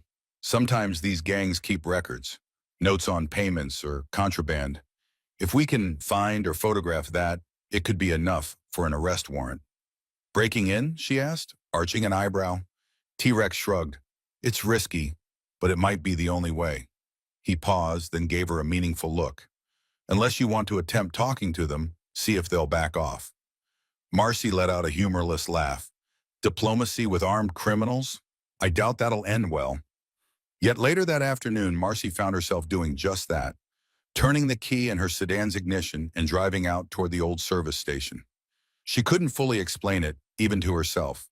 Perhaps it was the last vestige of her desire to solve this without bloodshed. If she could just convince them that the town wasn't worth the trouble, maybe they'd move on. She knew it was a long shot, but it felt necessary to at least try. A scorching sun beat down on the dusty lot as she pulled up. 4 motorcycles were parked haphazardly near the building's entrance. She got out, every nerve alert, scanning for signs of immediate threat. A tall figure emerged, one of the bikers from before, sporting the Diablo Hounds patch. He eyeballed her car in her plain jeans and t-shirt, clearly puzzled by her presence. "Lost lady," he called, voice echoing in the still air. Marcy squared her shoulders. "I'm here to talk," she said, trying to project confidence. "I want to speak to Grizzly." His face broke into a lopsided grin. "You do, huh?" What's a little waitress from Speedy's got to say to the big man? Marcy's stomach churned at his condescending tone, but she kept her composure. Just tell him I'm here, she said firmly. Amused, the biker pulled out a phone and made a quick call. Moments later, Grizzly himself stepped out of the station's dark interior, a curious glint in his eyes. He was flanked by two other men, each with a posture suggesting they were ready for any confrontation. Marcy forced her breathing to remain steady, even as her pulse thundered in her ears. So you came to me, Grizzly said, crossing his tattooed arms over his chest. That's interesting. What's on your mind, sweetheart? Marcy silently cursed the way he drew out that patronizing nickname, but she pressed on, voice unwavering. I want you to leave Saddleview alone. There's no profit here, no reason for you to stay. Grizzly's answering laughter was as cold as the desert wind. We'll decide when and where we do business, little girl, but since you're so concerned, maybe we can come to an arrangement. Marcy felt a knot form in her throat as Grizzly beckoned her closer. She approached, keeping a safe distance. The stench of stale cigarette smoke and sweat emanated from the group. Let's hear this arrangement, she said tersely, refusing to break eye contact. Grizzly eyed her up and down with a mix of curiosity and contempt. You keep flipping burgers at that rundown joint. Keep your mouth shut about our operations, he said, voice thick with menace. In return, maybe we don't burn the whole place down when we expand. Marcy's gut twisted. That's not an arrangement, she countered, her voice low. That's extortion. Grizzly shrugged. Call it what you want, but if you're looking for a peaceful life, you'd best stick to the grill and leave the big decisions to grown-ups. His companion snickered, clearly enjoying his condescending jabs. Marcy clenched her fists at her sides, forcing herself to remain calm. Focus on extracting useful intel, she reminded herself. Don't let emotions blow this chance. I've heard rumors you're just a small chapter, she ventured, hoping to glean a reaction. Is it really worth your time harassing a place like Saddleview? Grizzly's eyes flickered with annoyance. We're not small, he growled. And let's just say we got arrangements of our own with bigger outfits. Saddleview's close to some valuable routes. He paused, smirking. But you don't need to worry about that. All you need to know is we're not leaving. Marcy risked a bold move. You beat a man within an inch of his life, she said quietly. He's done nothing to you except stand his ground on his own property. This isn't just about money, is it? Grizzly snorted. That old fool spat in one of my boys' faces. We made an example of him. People learn real quick after that. The venom in his voice left Marcy's insides churning. The gang's brutality was fueled as much by pride and fear tactics as by profit. She realized any hope of a peaceful resolution was rapidly dwindling. Still, she couldn't back down. The town will fight back, she warned. We're not just going to roll over. Another round of laughter rippled through the men. Who's going to fight us? One biker jeered. The sheriff who can barely tie his shoes. Grizzly shook his head. You better go on home, girl, he said, voice dripping with mock sympathy. We don't want your blood on our hands. Marcy looked at Grizzly, trying to read the flickers of intimidation and bravado behind his eyes. She saw no compassion, no hint of compromise, only a ruthless determination to rule by force. So be it, she thought. She'd tried to reason with them, and they'd spurned the olive branch. Now all bets were off. Wordlessly, she turned on her heel and strode back to her car, sensing their mocking stares on her back. She could almost hear the echo of her Delta Force instructors. When diplomacy fails, you must be ready to take decisive action. Sliding behind the wheel, she knew that the clock was ticking. The Diablo hounds were not backing down, and neither would she. Back at her apartment, Marcy paced the living room, the echoes of Grizzly's words still ringing in her mind. Anger and frustration warred with the lingering desire to protect her anonymity. She had tried diplomacy, and it had led nowhere. The Diablo hounds viewed her as nothing more than an uppity fast food worker who dared to step out of line, if they only knew the real truth. A sliver of satisfaction drifted through her thoughts. They have no idea whom they're really dealing with. She grabbed her phone and dialed T-Rex's number. They're not budging, she said the moment he picked up. If anything, they're gearing up for more violence. T-Rex sighed audibly on the other end. I saw your approach on the camera feed. Ballsy move, but yeah, these guys don't strike me as the bargaining type. Did you glean anything useful? Marcy recounted the conversation, focusing on Grizzly's mention of arrangements with bigger outfits. T-Rex hummed thoughtfully. Might be a larger network, could be a cartel link, or just a bigger biker club. Either way, it means they'll be hard to scare off. Marcy ran a hand through her hair, her pulse still hammering from the confrontation. We have to escalate, T. The townsfolk are living in fear, and Bill Conover might lose an eye. I can't let more people get hurt. After a moment's hesitation, T-Rex replied, meet me at the motel tonight. We'll go over the best infiltration plan. If we can find hard evidence of major criminal activity, the county sheriff will have no choice but to bring in a task force. That or we'll have to find a more direct way of persuading them to leave. He didn't elaborate on what that direct way might entail, but Marcy knew all too well. Breaking and entering, sabotage, or even outright assault were on the table. Actions that could land her in serious legal trouble if things went sideways. Yet the image of Bill Conover lying battered in a hospital bed fueled her resolve. Okay, she whispered. I'll see you at dusk. Hanging up, she sank onto her worn couch, her mind spinning with all the scenarios that might unfold. She tried turning over a new leaf in Saddleview, distancing herself from the violence that had defined her previous life. But reality had come knocking, reminding her that evil doesn't wait for one's moral quandaries to resolve.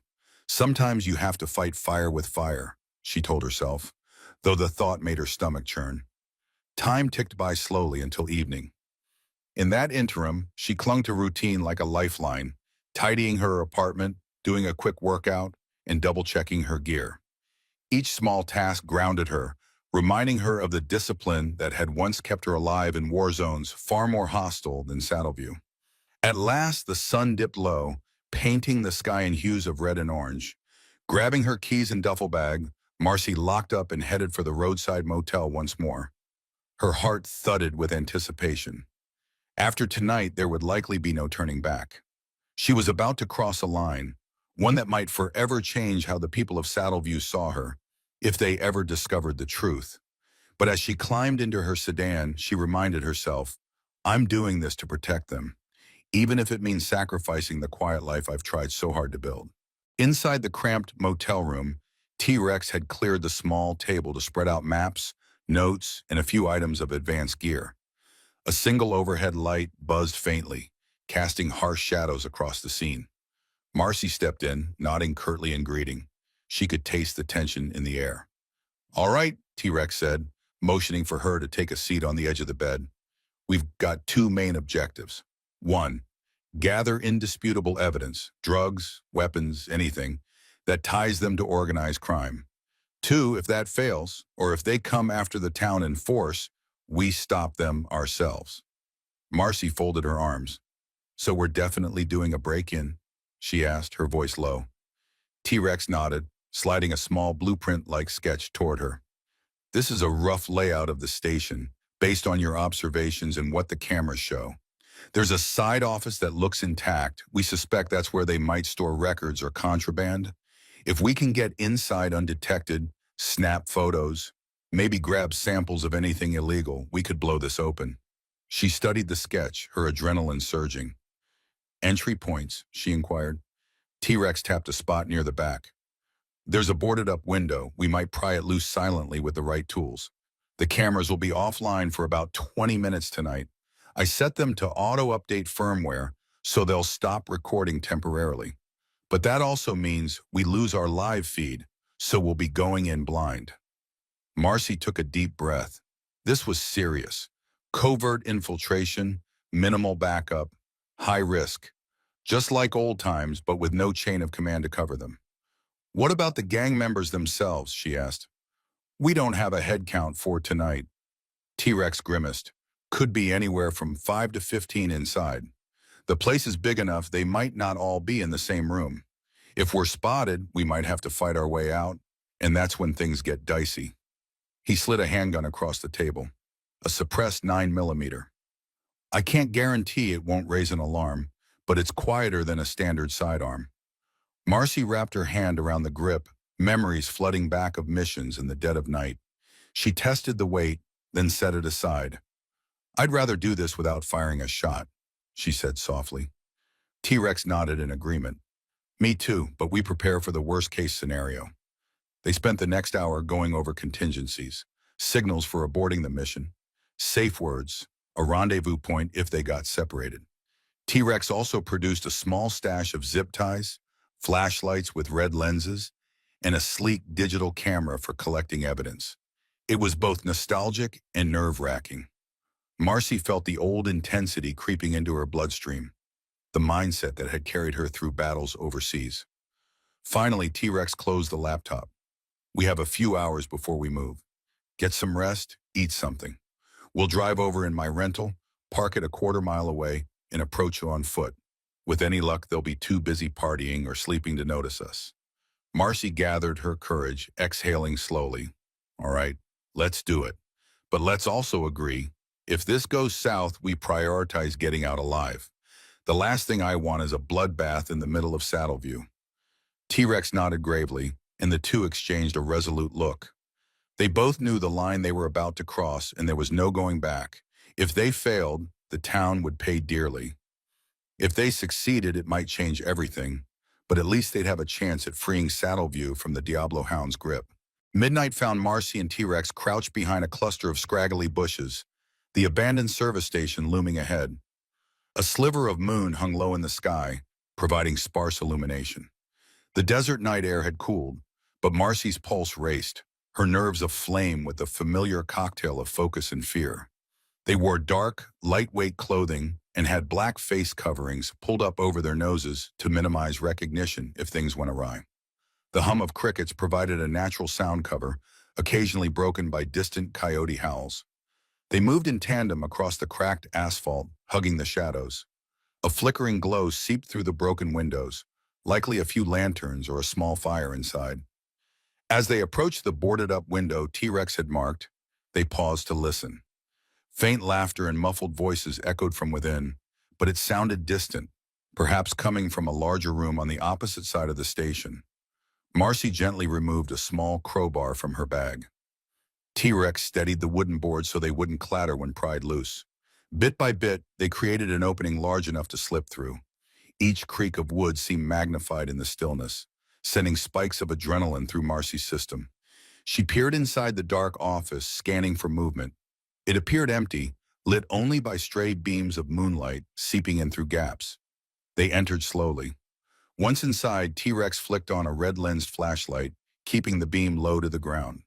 The office was in disarray, a battered desk, a torn swivel chair, and a file cabinet with drawers half open. Papers littered the floor, and the stale odor of cigarette butts filled the air.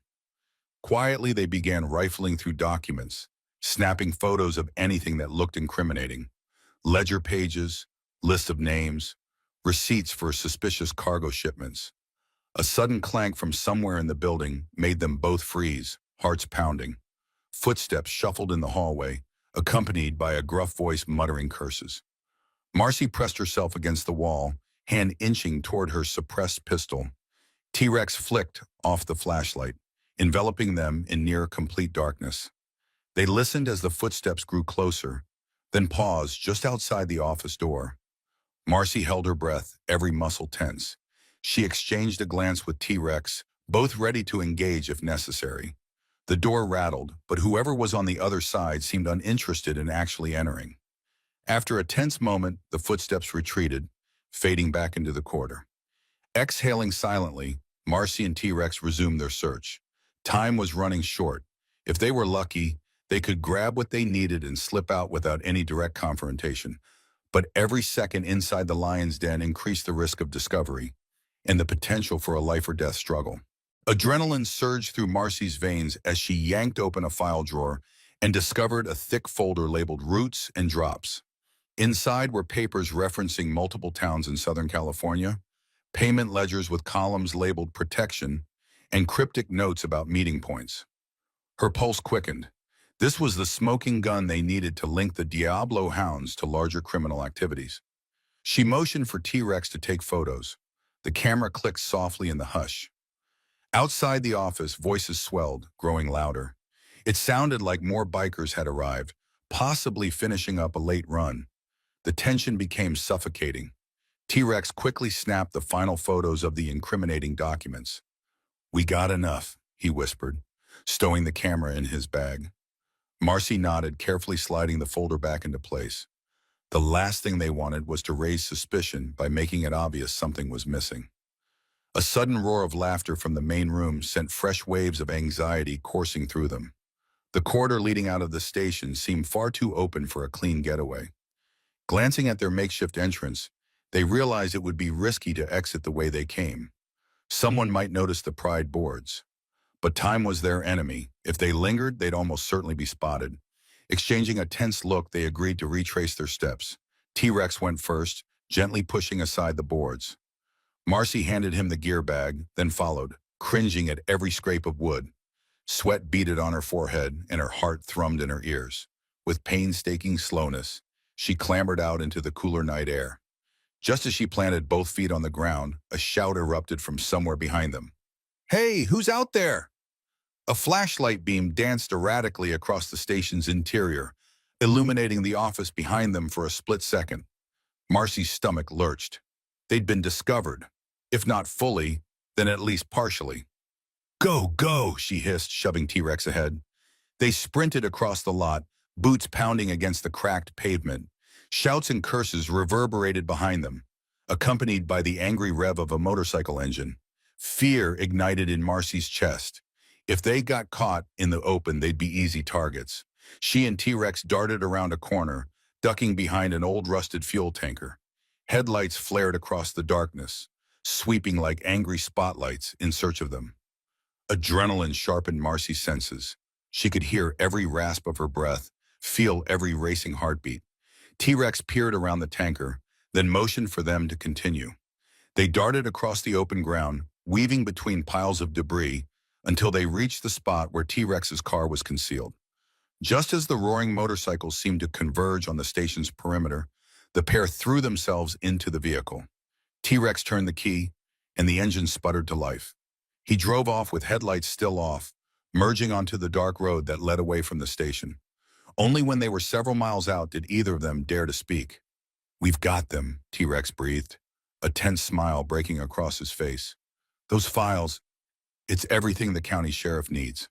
Marcy nodded, heart still pounding in her throat. "We need to make sure it gets to the right people. And fast." T-Rex agreed, gripping the wheel tightly. "And we have to be ready for retaliation. They know someone was snooping around. Might not take them long to put two and two together." Marcy stared out the window at the endless desert night. She knew the real battle was only just beginning. The evidence they'd gathered could either free Saddleview from the Diablo hounds or ignite a new level of violence if the gang discovered who was behind the infiltration.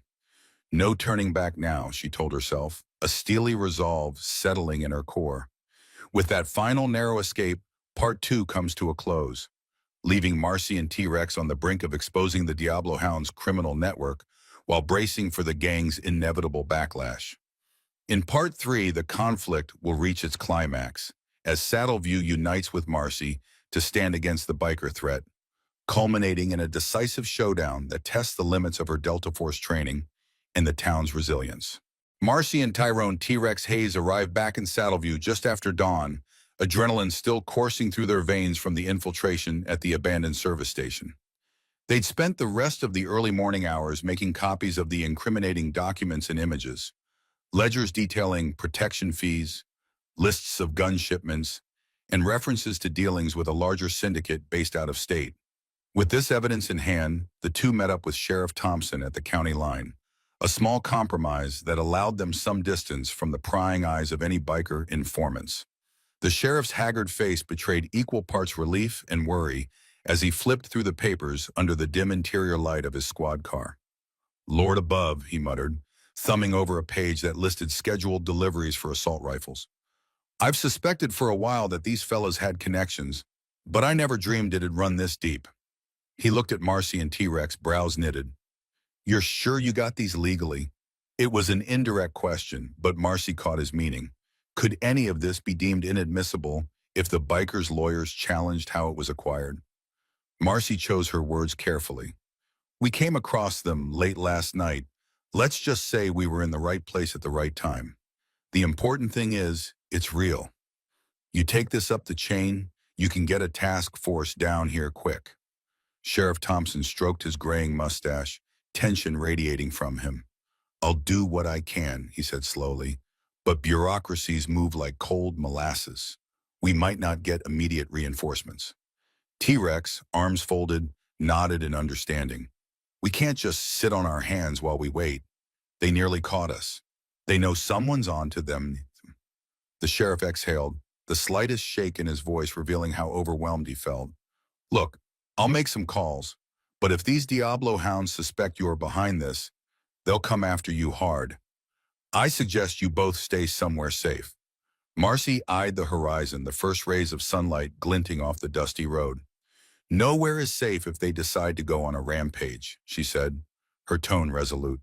She offered the sheriff a small USB flash drive. This has digital copies of everything. Forward them to the county prosecutor and the state authorities. It's all we can do for now. After a few more strained words, the three parted ways, Marcy and T-Rex driving back into town, the sheriff heading toward the county seat to deliver his evidence.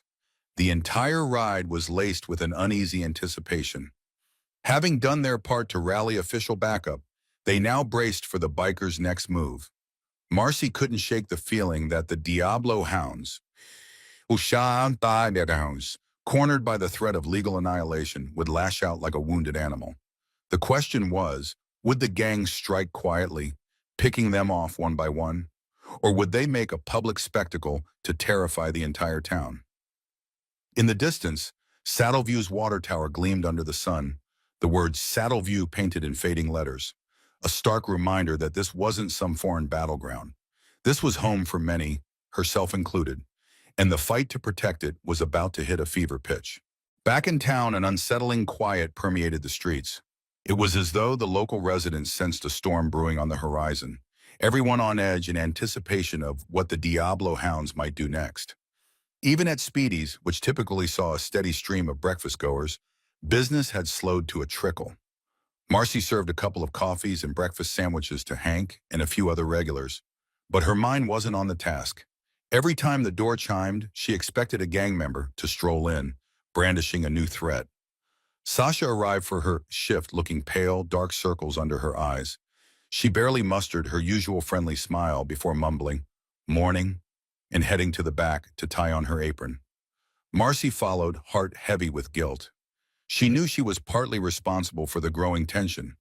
Once the bikers realized someone had stolen their records, they would connect the dots, and Marcy was top of their list of troublemakers. By midday, T-Rex had set up a discreet station in the back storage room, monitoring the cameras they'd placed near the abandoned service station. He also tapped into a police scanner app on his phone, listening for any chatter that might signal an impending confrontation. Over the tinny speaker, fragments of codes and dispatch updates crackled, but there was no mention of a raid or an immediate police response. Not yet anyway, Marcy thought with frustration. Word about the new evidence had circulated among a select group of townspeople, those who Marcy trusted not to panic or spill the secret too soon. Hank was one of them. He hobbled in around lunchtime and paused at the counter, voice low. "Marcy, dear, any news on whether the cavalry's coming?" he asked, glancing around to be sure no one overheard. Marcy sighed. "They will eventually. We just don't know how soon." She handed him his usual mug of coffee and tried to mask her own apprehension with a reassuring smile. Hank studied her face, lines of worry etched into his own. "I won't pretend to understand what you're dealing with," he said, "but I trust you. If there's anything the folks here can do to help, you just say the word." Before Marcy could reply, the diner's doors swung open, and two unfamiliar bikers stepped inside, clearly from the same club, judging by the Diablo hounds patches on their vests. Her pulse leaped. They're testing the waters again. The men, both stocky and sporting fresh bruises on their knuckles, canned the nearly empty dining area. One of them locked eyes with Marcy, a sneer forming on his lips. They settled at a corner booth, ordering nothing, simply radiating menace. Their presence acted like a visible anchor of fear, dragging down the atmosphere until even the fluorescent lights seemed to dim. Marcy swallowed hard, remembering her vow not to escalate unless absolutely necessary. She was no longer just a cashier. She had the skills and the will to fight back if pushed. But for now, she played the role of a polite server, greeting them with forced cordiality. Outwardly, the diner was a picture of calm. Inwardly, it felt like the final grains of sand were slipping through the hourglass, and no one knew precisely when that last grain would fall. Later that afternoon, just as Marcy was about to take a much-needed break, her cell phone buzzed. The screen showed Sheriff Thompson. She answered in a hushed tone, her heart jolting at his first words. "I'm sorry, Marcy. It's not good news." Her grip on the phone tightened. Not good news could mean so many things. Maybe the evidence was dismissed, or the Diablo hounds had retaliated somewhere else already. "What happened?" she asked, stepping outside to get away from the prying ears inside Speedy's. The late afternoon sun beat down on the pavement, reflecting heat into her face. Sheriff Thompson sighed heavily on the line. "I got the documents to the county prosecutor. He believes it's legitimate enough to start an investigation, maybe even to issue warrants. But the state-level folks are bogged down. They need more time to coordinate a proper raid with special units. We're talking a few days, maybe a week, before we get the manpower we need."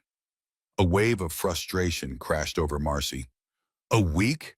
We might not have a week, Sheriff. We barely got out of their base last night, and they've probably already noticed the break-in." Her voice rose, betraying the tension she tried to mask. People walking by gave her sidelong glances, but she turned away, mindful that the walls of a small town had ears. "I understand," Thompson replied, an edge of desperation creeping into his usually measured tone. "Look, I've stepped up patrols. I'm even deputizing a few folks I trust. But I can't declare open season on the bikers without probable cause to arrest them. My hands are tied until those warrants come through." Marcy felt an angry retort bubbling up, but knew it wasn't fair to place all the blame on him. He was just one man, a small-town sheriff, caught in a web that extended far beyond Saddleview. She inhaled, trying to steady her emotions. "Fine, we'll manage until then." She paused, searching for any flicker of optimism. "If you hear anything at all that suggests they're making a move, call me immediately." After hanging up, she lingered outside, gazing at the horizon where the sky was turning a hazy orange. A few more days. That might as well be an eternity when dealing with a gang that wouldn't hesitate to hurt more people. She could almost feel the weight of the entire town pressing down on her shoulders, a responsibility she had never asked for, but couldn't turn away from. Sighing, she made her way back into Speedy's, where T-Rex caught her eye from across the room. By the grim set of his jaw, she could tell he'd guessed the gist of the phone call. Marcy gave a slight shake of her head. No cavalry was coming, at least not soon enough. They were on their own, and the hour of reckoning was drawing closer by the minute. As dusk approached, Marcy, T-Rex, and a small group of trusted locals gathered in the back corner of the community center. The overhead fluorescents flickered, casting a pale glow on the anxious faces that encircled a makeshift map of Saddleview. Hank was there, along with a couple of farmers who had started up to the bikers before, and Sasha, though visibly trembling, insisted on being present. They were joined by a few other residents, each determined not to let their home be overrun.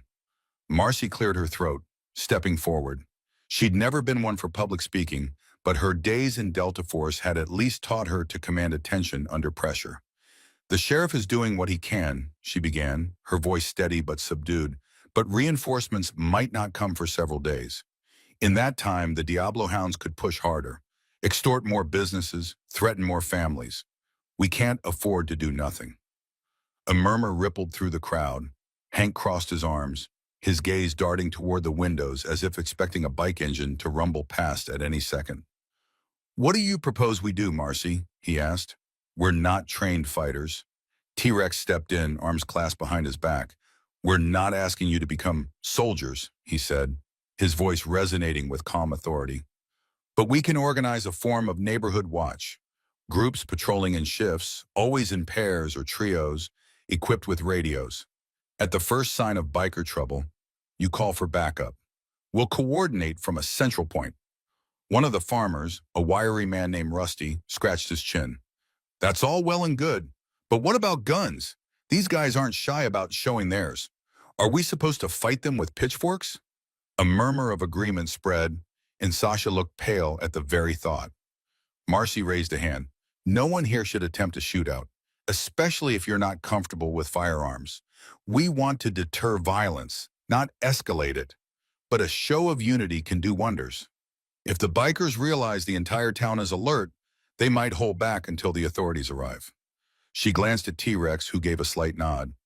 Besides, T-Rex and I, we have some experience in security tactics. If things go sideways, we'll do what we can to protect you. Hank shifted his weight. This all sounds risky, but I'd rather do something than wait for them to pick us off one by one. Another farmer nodded. Agreed. We gotta at least try to stand together. The tension in the room was palpable, but the collective resolve was stronger. They began discussing rotating patrols, who could take the late shift, who'd watch the kids while the adults stood guard. Marcy knelt beside the map, marking key locations. Speedy's, the gas station, the hardware store, and a handful of road intersections that served as choke points. We set up watchers here, here, and here, she said, pointing. If you see a large group of bikers, call in immediately. Under no circumstances should you confront them alone. Just keep your distance and observe. A sense of grim camaraderie filled the room as the group finalized details. By the time they dispersed, the sky outside had gone fully dark. Marcy locked up the community center and walked out into the warm night air. She felt an unfamiliar pang in her chest. Something like pride in the townsfolk's bravery mingled with fear for their safety. The fight was coming, and now it seemed Saddleview would be ready, or as ready as they could be, caught between duty and dread. Barely 24 hours later, tension crackled across Saddleview like electricity in a thunderstorm. It was nearing midnight when one of the volunteer watch groups, a pair of local farmers, spotted a convoy of motorcycles rumbling toward the outskirts of town. They radioed Marcy and T-Rex, who were stationed in a repurposed storeroom behind Speedy's, scanning police frequencies and waiting for any sign of trouble. Marcy, come in. Rusty's shaky voice crackled through the walkie-talkie. They're heading down Old Mill Road, turning onto Henderson's property. A wave of dread washed over her. Henderson's property meant farmland, livestock, and a cluster of workers' cabins. If the bikers targeted that area, it could be another brutal lesson like what Bill Conover had endured. Marcy and T-Rex sprang into action, grabbing their gear, flashlights, radios, and in T-Rex's case, a legally purchased shotgun kept under lock and key until now. Though they hoped not to use it, the odds were mounting that force might be inevitable. They hopped into T-Rex's rental car and sped off, headlights switched off to minimize detection. The streets were eerily empty, the faint glow of porch lights casting long shadows on shuttered windows. They reached the edge of Henderson's property, parking behind a dense row of bushes. In the distance, they could see the silhouettes of motorcycles gathered in a clearing near a barn. Flickers of orange light indicated something burning, possibly a small fire or the glow of headlights shining on dust. Crouching low, Marcy and T-Rex carefully advanced on foot, hearts hammering in sync with each step. A panicked whimper carried across the field. Within seconds, they spotted two of the farmhands forced to their knees by a group of bikers. Grizzly's unmistakable frame loomed in the half-light, barking orders. You folks need to learn what happens when you don't cooperate, he snarled, brandishing a tire iron. One of the farmhands clutched his arm, which looked alarmingly twisted as though already broken. Marcy felt a surge of fury and the old familiar focus.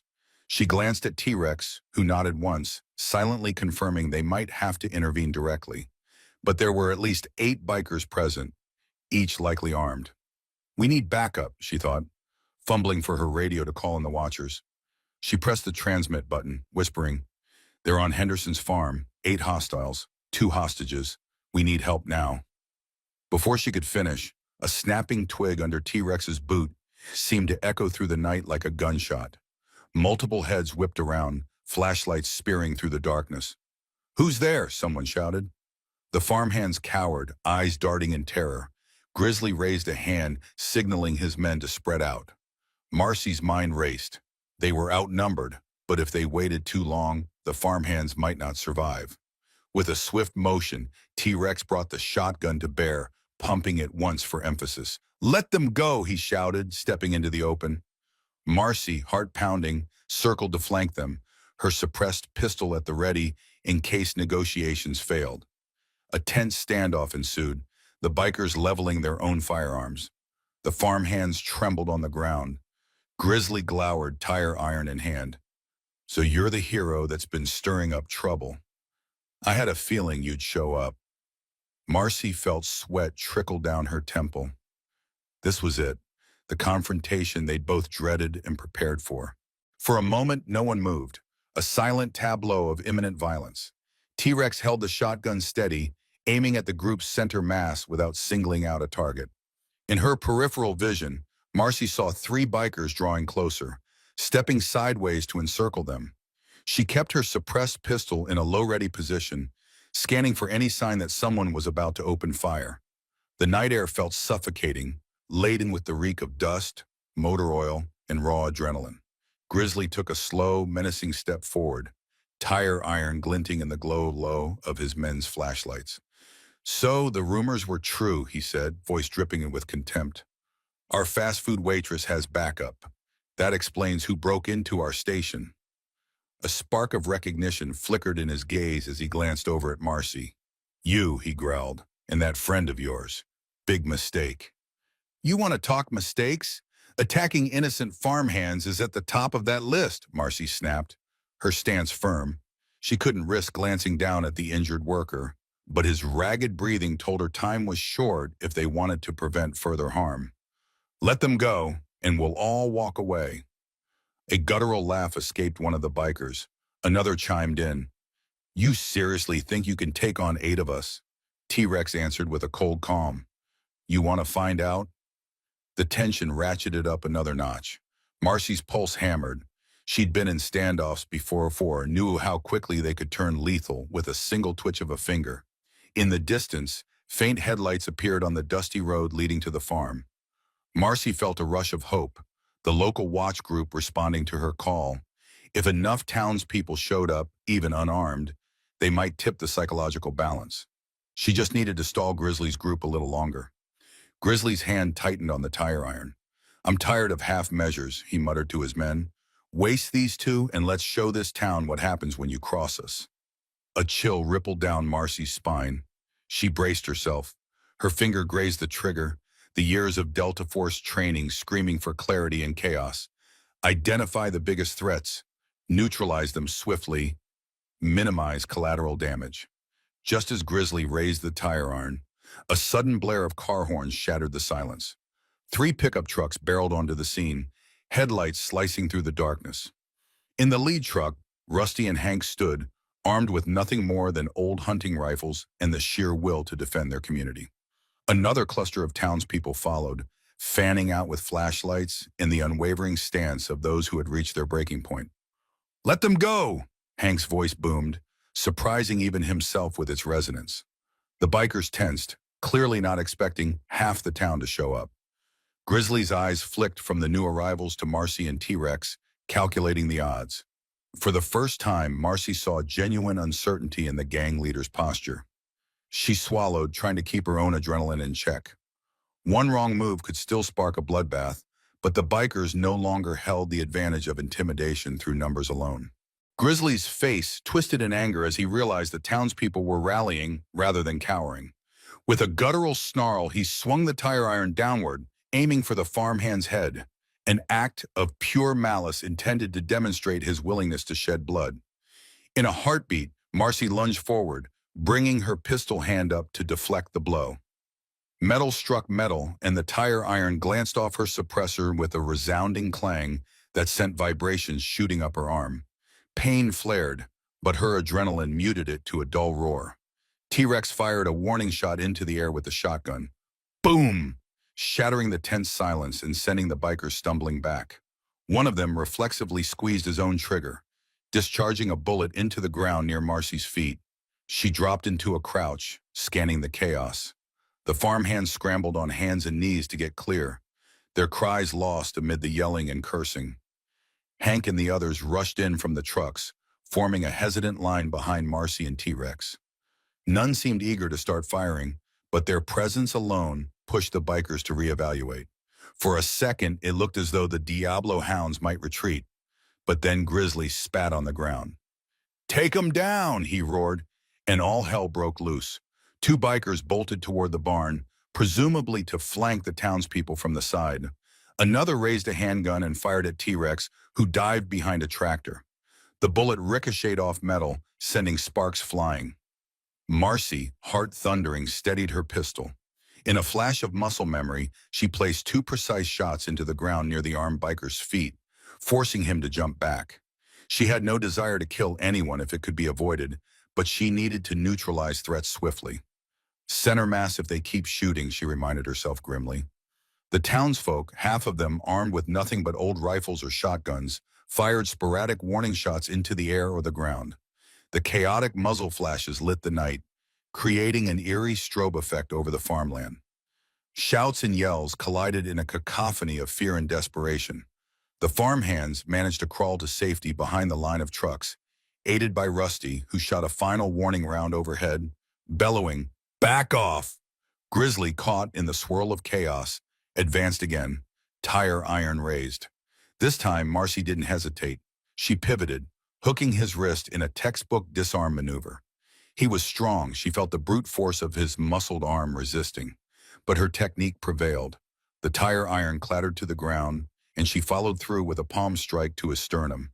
Grizzly staggered backward, gasping for air. Then she saw him reach into his vest, eyes wild with rage. "He's grabbing a firearm," her mind registered. With no time to think, she executed a lightning-fast takedown, sweeping his legs out from under him. They both crashed onto the dusty ground, and Marcy wrestled for control of his arm.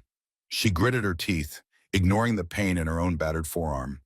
If Grizzly got that gun free, he could unleash carnage on half the town.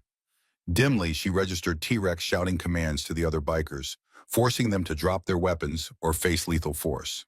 The night swirled with confusion, but this confrontation with Grizzly felt sharply focused, as though it was the single pivot point upon which the whole battle turned. In the hours that followed, the scene at Henderson's farm turned into a whirlwind of emergency lights, deputies carting away detained bikers, and paramedics tending to the injured. The once quiet farmland now buzzed with urgent activity, reminiscent of a small war zone cleanup. Sheriff Thompson, flanked by deputies from the county, barked orders to secure the area and collect statements. Several townspeople milled about, dazed by the sudden, violent clash that had, thankfully, concluded without major fatalities. Marcy found herself leaning against a battered pickup, attempting to catch her breath. The adrenaline that had fueled her through the fight ebbed away, leaving her with trembling hands and a hollow ache in her chest. She watched as paramedics guided the wounded farmhands onto stretchers. One man managed a weak nod of gratitude in her direction, and Marcy's eyes stung at the raw humanity of the gesture. T-Rex approached, looking equally spent. He carefully rolled up his sleeves, revealing a shallow graze on his forearm where a bullet had nicked him. "I'll be fine," he said when he noticed her worried glance. "Could have been a lot worse." "I'm sorry," Marcy murmured. "I dragged you into this, and we almost—" T-Rex cut her off with a soft chuckle. "You saved my life in Africa, remember? Consider this payback. Besides, you didn't drag me, I came of my own free will." Despite his light tone, his gaze was somber as it swept across the carnage. "Is this how you pictured your new life in a small town?" She managed a dry laugh, shaking her head. "Definitely not, but we did what we had to." The unspoken truth hung between them. This was a successful operation, but it had ripped the veil off her quiet existence. There would be questions, hard questions, about how a fast food cashier had taken down an armed gang leader. As if on cue, Hank limped over, leaning on his rifle like a cane. His eyes were filled with equal parts awe and confusion. "Marcy," he began, voice shaky, "that move you pulled, disarming that giant of a man, that's not something you pick up flipping burgers. Who are you, really?" She exhaled slowly, glancing at T-Rex, who gave a subtle nod. Then she turned back to Hank. "I used to be military," she said carefully, not quite ready to spill the entire Delta Force backstory. "Special training. I left that life behind, hoping I'd never have to use those skills again." Hank stared at her, processing this revelation, and then placed a fatherly hand on her shoulder. "Thank God you were here then," he said, voice husky with emotion. No more secrets needed. I'm just glad you stood up for us. Marcy felt the knot in her stomach loosen. She wasn't sure if the rest of Saddleview would be as understanding once the full story leaked out. But for now, in that moment, Hank's acceptance felt like a balm on her frayed nerves. She managed a small, grateful smile. Thank you, she whispered, the words laden with a profound relief. And as sirens wailed in the distance, she realized the fight might be over. But the aftermath, legal, emotional, and personal, had only just begun. The following day brought a surreal calm to Saddleview. Most of the Diablo hounds who hadn't been arrested or injured had fled during the night, choosing self-preservation over a lost cause. Sheriff Thompson confirmed that the evidence Marcy and T-Rex had collected would finally be enough for state authorities to issue widespread warrants. With Grizzly and several of his henchmen behind bars, the gang's local chapter was effectively decapitated, leaving them scattered and leaderless. Still, a pall hung over the town. Henderson's farm lay eerily silent, with a few workers nursing minor injuries. Bill Conover, recovering in the clinic, was scheduled for surgery to try to save the vision in his damaged eye. Marcy, T-Rex, and Hank spent hours helping the farmhands patch up fences, salvage damaged equipment, and restore some semblance of normalcy. Occasionally, a curious neighbor would approach Marcy, eyes full of questions about her military moves. She'd give a polite nod and a brief explanation, careful not to glorify violence. By mid-afternoon, the sky clouded over, an unusual sight in the typically sunny region. A light drizzle began to fall, as though nature itself sought to wash away the recent bloodshed. Standing under the porch roof of the main barn, T-Rex peered out at the rain. I guess the cavalry's still on their way, he remarked, referring to the promised state-level task force. Seems we did their job for them. Marcy's lips curved in a wry smile, though it didn't reach her eyes. Better late than never, I guess. And we were lucky. Things could have gone south fast. She glanced at Hank, who sat on a wooden crate massaging his sore knee. You okay, old-timer? She teased gently. He waved a dismissive hand. I'll live, thanks to you two. A black SUV rumbled up the dirt road, stopping near the barn. Out stepped Sheriff Thompson and a pair of stern-looking men in suits, likely from the state police or the district attorney's office. Marcy felt her stomach clench. This was the official aftermath, the scrutiny that might shift from praising her heroics to questioning her methods. She stepped forward, wiping rainwater from her forehead as the men approached. Thompson introduced them as Detective Alvarez and Investigator Rowe. Alvarez, a tall man with lines of stress etched on his face, gave her a curt nod. We've been briefed on the situation, he said. Heard you're the one who spearheaded much of the evidence gathering and helped subdue the suspects. Marcy threw a glance at T-Rex. Wasn't just me. I had help from him and from the whole town. Alvarez studied her, his gaze sharp. Be that as it may, we'll need statements, incident reports, and a full account of how you acquired those documents. Rowe, shorter and more soft-spoken, offered a more sympathetic expression. We're here to piece everything together. Hopefully, the actions you took will be recognized for what they are, protecting the community in a crisis. Behind them, Hank cleared his throat. These two saved a lot of lives, he said firmly, his voice unwavering. If you ask me, they deserve medals, not interrogations. Alvarez raised an eyebrow. Nobody's talking about charges here. We just need to make sure the evidence stands up in court. Marcy exhaled, relieved but still wary. The Diablo hounds might be in disarray, but the legal process was just beginning. The men in suits marched off to inspect the site of the altercation, leaving her, T-Rex, and Hank to exchange cautious smiles. The storm clouds parted slightly, allowing a thin beam of sunlight to pierce the gloom. Over the next few days, Saddleview quietly began to heal. The sheriff's department, bolstered by a small contingent of state troopers, conducted raids on any remaining Diablo hounds' hideouts in the vicinity. Most of the bikers who had not already been captured seemed to have vanished into the desert highways, unwilling to face a newly defiant town and looming criminal charges. For the first time in weeks, residents slept a bit easier, though the memory of fear still lingered. Speedies reopened with a renewed bustle.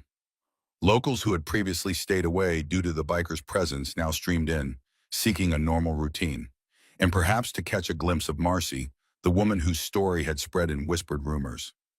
Sasha, sporting a new sense of confidence, managed the counter while Marcy worked behind the grill, flipping burgers with the same efficiency she always had. But the look in her eyes had changed. She no longer felt the need to hide herself completely. Hank dropped by for his usual coffee, giving Marcy a respectful tip of the hat. "Town's calling you a hero, you know," he said under his breath as she handed him his mug. She shrugged, a faint flush coloring her cheeks. "I just did what needed to be done." Hank's gaze was kind. Sometimes that's exactly what a hero is. T-Rex, for his part, spent his final day in Saddleview tying up loose ends, reviewing statements with the state investigators and making sure all the recorded evidence was properly cataloged. Late in the afternoon, he strolled into Speedy's, setting off a ripple of hushed excitement among the customers who recognized him as Marcy's mysterious ally. He approached the kitchen counter, leaning against it with an easy grin. "Time for me to head out," he announced, slipping off his cap to run a hand over his closely cropped hair. Marcy paused mid-burger flip, meeting his gaze. A pang of sadness stirred in her. "Back to the city?" she asked. He nodded. "I've got a few personal projects waiting. Plus, I've been offered a consulting job for a private security firm. Not exactly Delta Force, but it'll pay the bills." Marcy forced a smile. "I'm glad for you. Thanks for everything, T. She paused, swallowing the wave of emotion that threatened to surface. She remembered the mission in Africa, the bullet that nearly ended T-Rex's life, and how she dragged him to safety. Now he'd repaid that debt, and then some. "You saved people here," she continued softly. "Not sure the town can thank you enough." He waved off the praise. "We did it together. You've got real courage, Marcy. Don't forget that." He glanced around the small diner. "This place suits you in a weird way. I can see why you chose it." A warmth blossomed in her chest, a mix of gratitude and a newfound sense of belonging. "Keep in touch," she said, voice trembling slightly. T-Rex nodded. "You bet." With that, he gave her a quick, brotherly hug over the counter, then turned to exit. The bell above the door jingled, and he was gone, leaving Marcy to stand there, spatula in hand, reflecting on how extraordinary events had forced her to confront her past and reveal her true self. A week later, the adrenaline had finally subsided enough for Marcy to fully comprehend the impact of what had transpired. The evidence collected by her and T-Rex had led to multiple indictments, not only for the Diablo Hounds local chapter, but also for higher-ups in affiliated criminal networks. Sheriff Thompson kept her updated, marveling at how a small-town diner employee had set in motion such a pivotal crackdown. Saddleview itself had rebounded with remarkable resilience. Where fear had once reigned, a renewed sense of community flourished. People openly praised those who had stood against the bikers, especially Marcy. It was not a comfortable spotlight for someone who had spent so long trying to blend into obscurity, but she accepted the gratitude with as much humility as she could muster. If it helped the town heal, she'd bear it. One Saturday morning, a small ceremony was held in front of the community center, with the mayor awarding commendations to key figures who had protected the town. Hank got a plaque for his steadfast bravery, and Rusty received recognition for rallying the volunteer patrols. When it came time to call Marcy's name, the crowd erupted in applause, murmuring her name in a tone that mixed reverence with curiosity. Marcy stepped onto the makeshift stage, eyes scanning the dozens of faces, shopkeepers, farmers, retirees, children. The same folks she'd served fries and milkshakes to, who'd teased her about her efficiency or shy smile. A hush fell as the mayor pinned the modest symbolic badge on her shirt, proclaiming her an honorary guardian of Saddleview. She blushed under the weight of so many eyes, but the moment felt strangely liberating. When she stepped off the stage, Hank and a handful of townspeople crowded around her. "Well done, kiddo," Hank said, eyes watery with pride. "We owe you more than we can say." A mother with two young kids pressed a homemade pie into Marcy's hands, stammering her thanks. Sasha, standing at the edge of the group, beamed with something akin to hero worship. In that swirl of gratitude, Marcy felt a deep sense of contentment, like she'd finally found a place where her skills and her heart aligned. She gazed up at the bright California sky and thought back to her Delta Force days. There she'd often questioned the bigger picture, the morality of covert missions. Here, despite the violence, her actions felt deeply personal, aimed at saving neighbors and friends.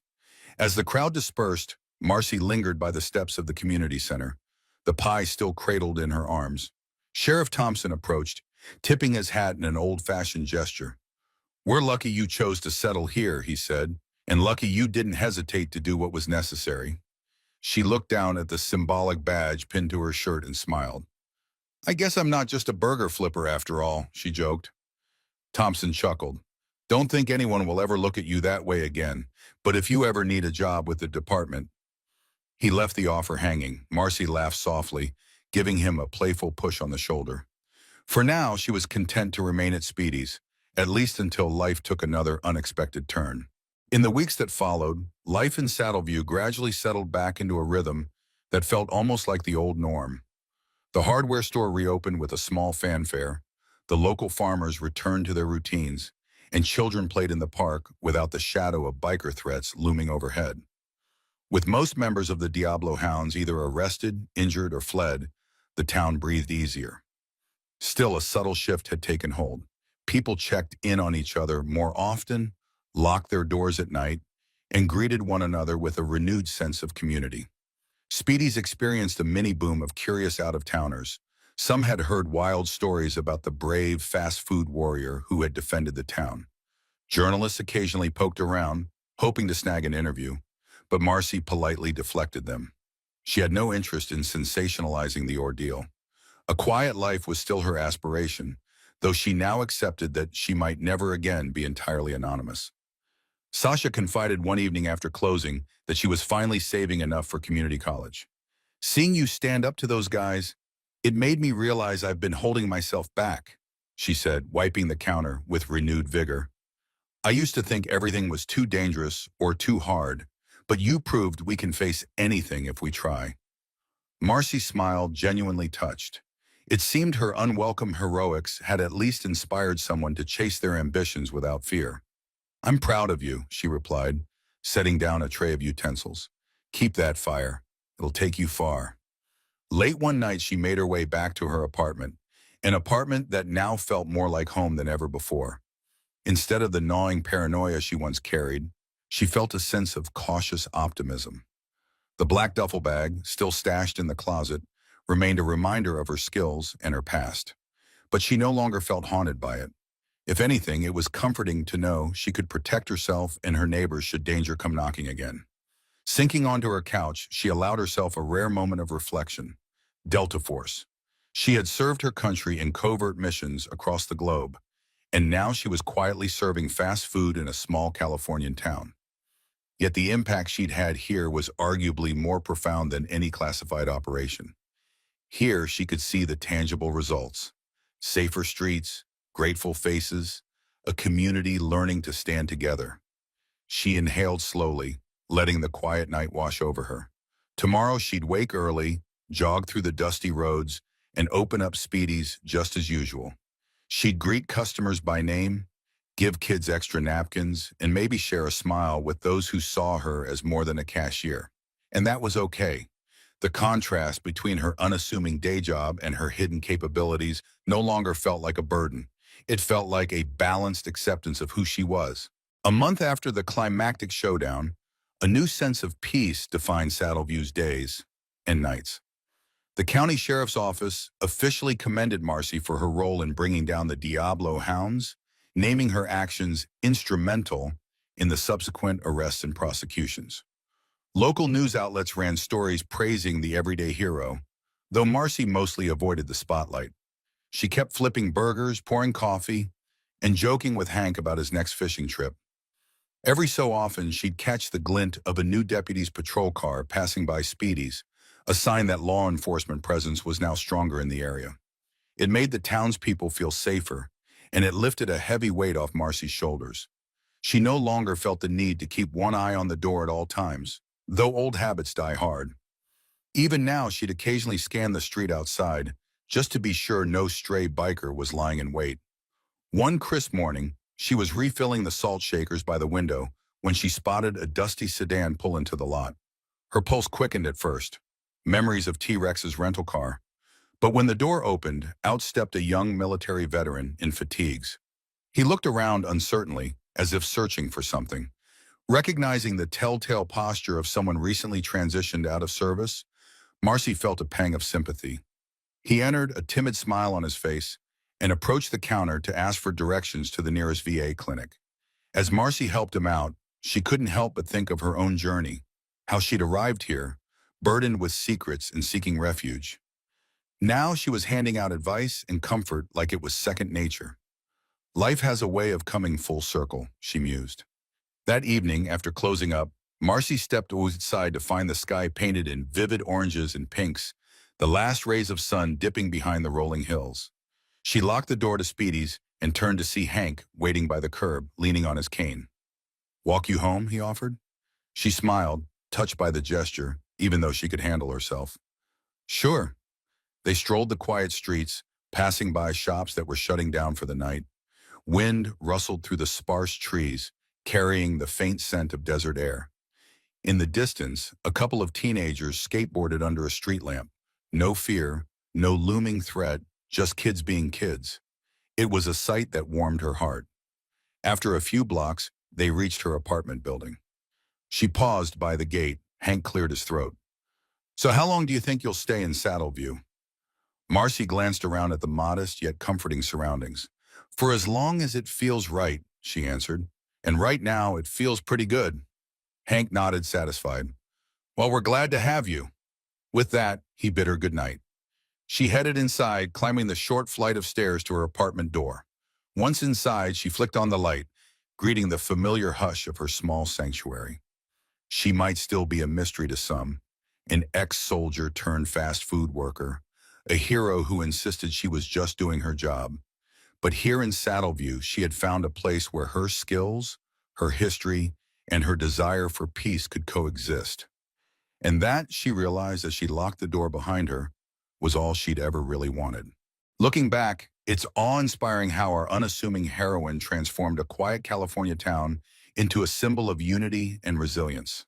Through every standoff and hard-earned victory, she reminded us that real heroes can be found anywhere, sometimes flipping burgers in a local diner, sometimes standing on the front lines to defend what matters most.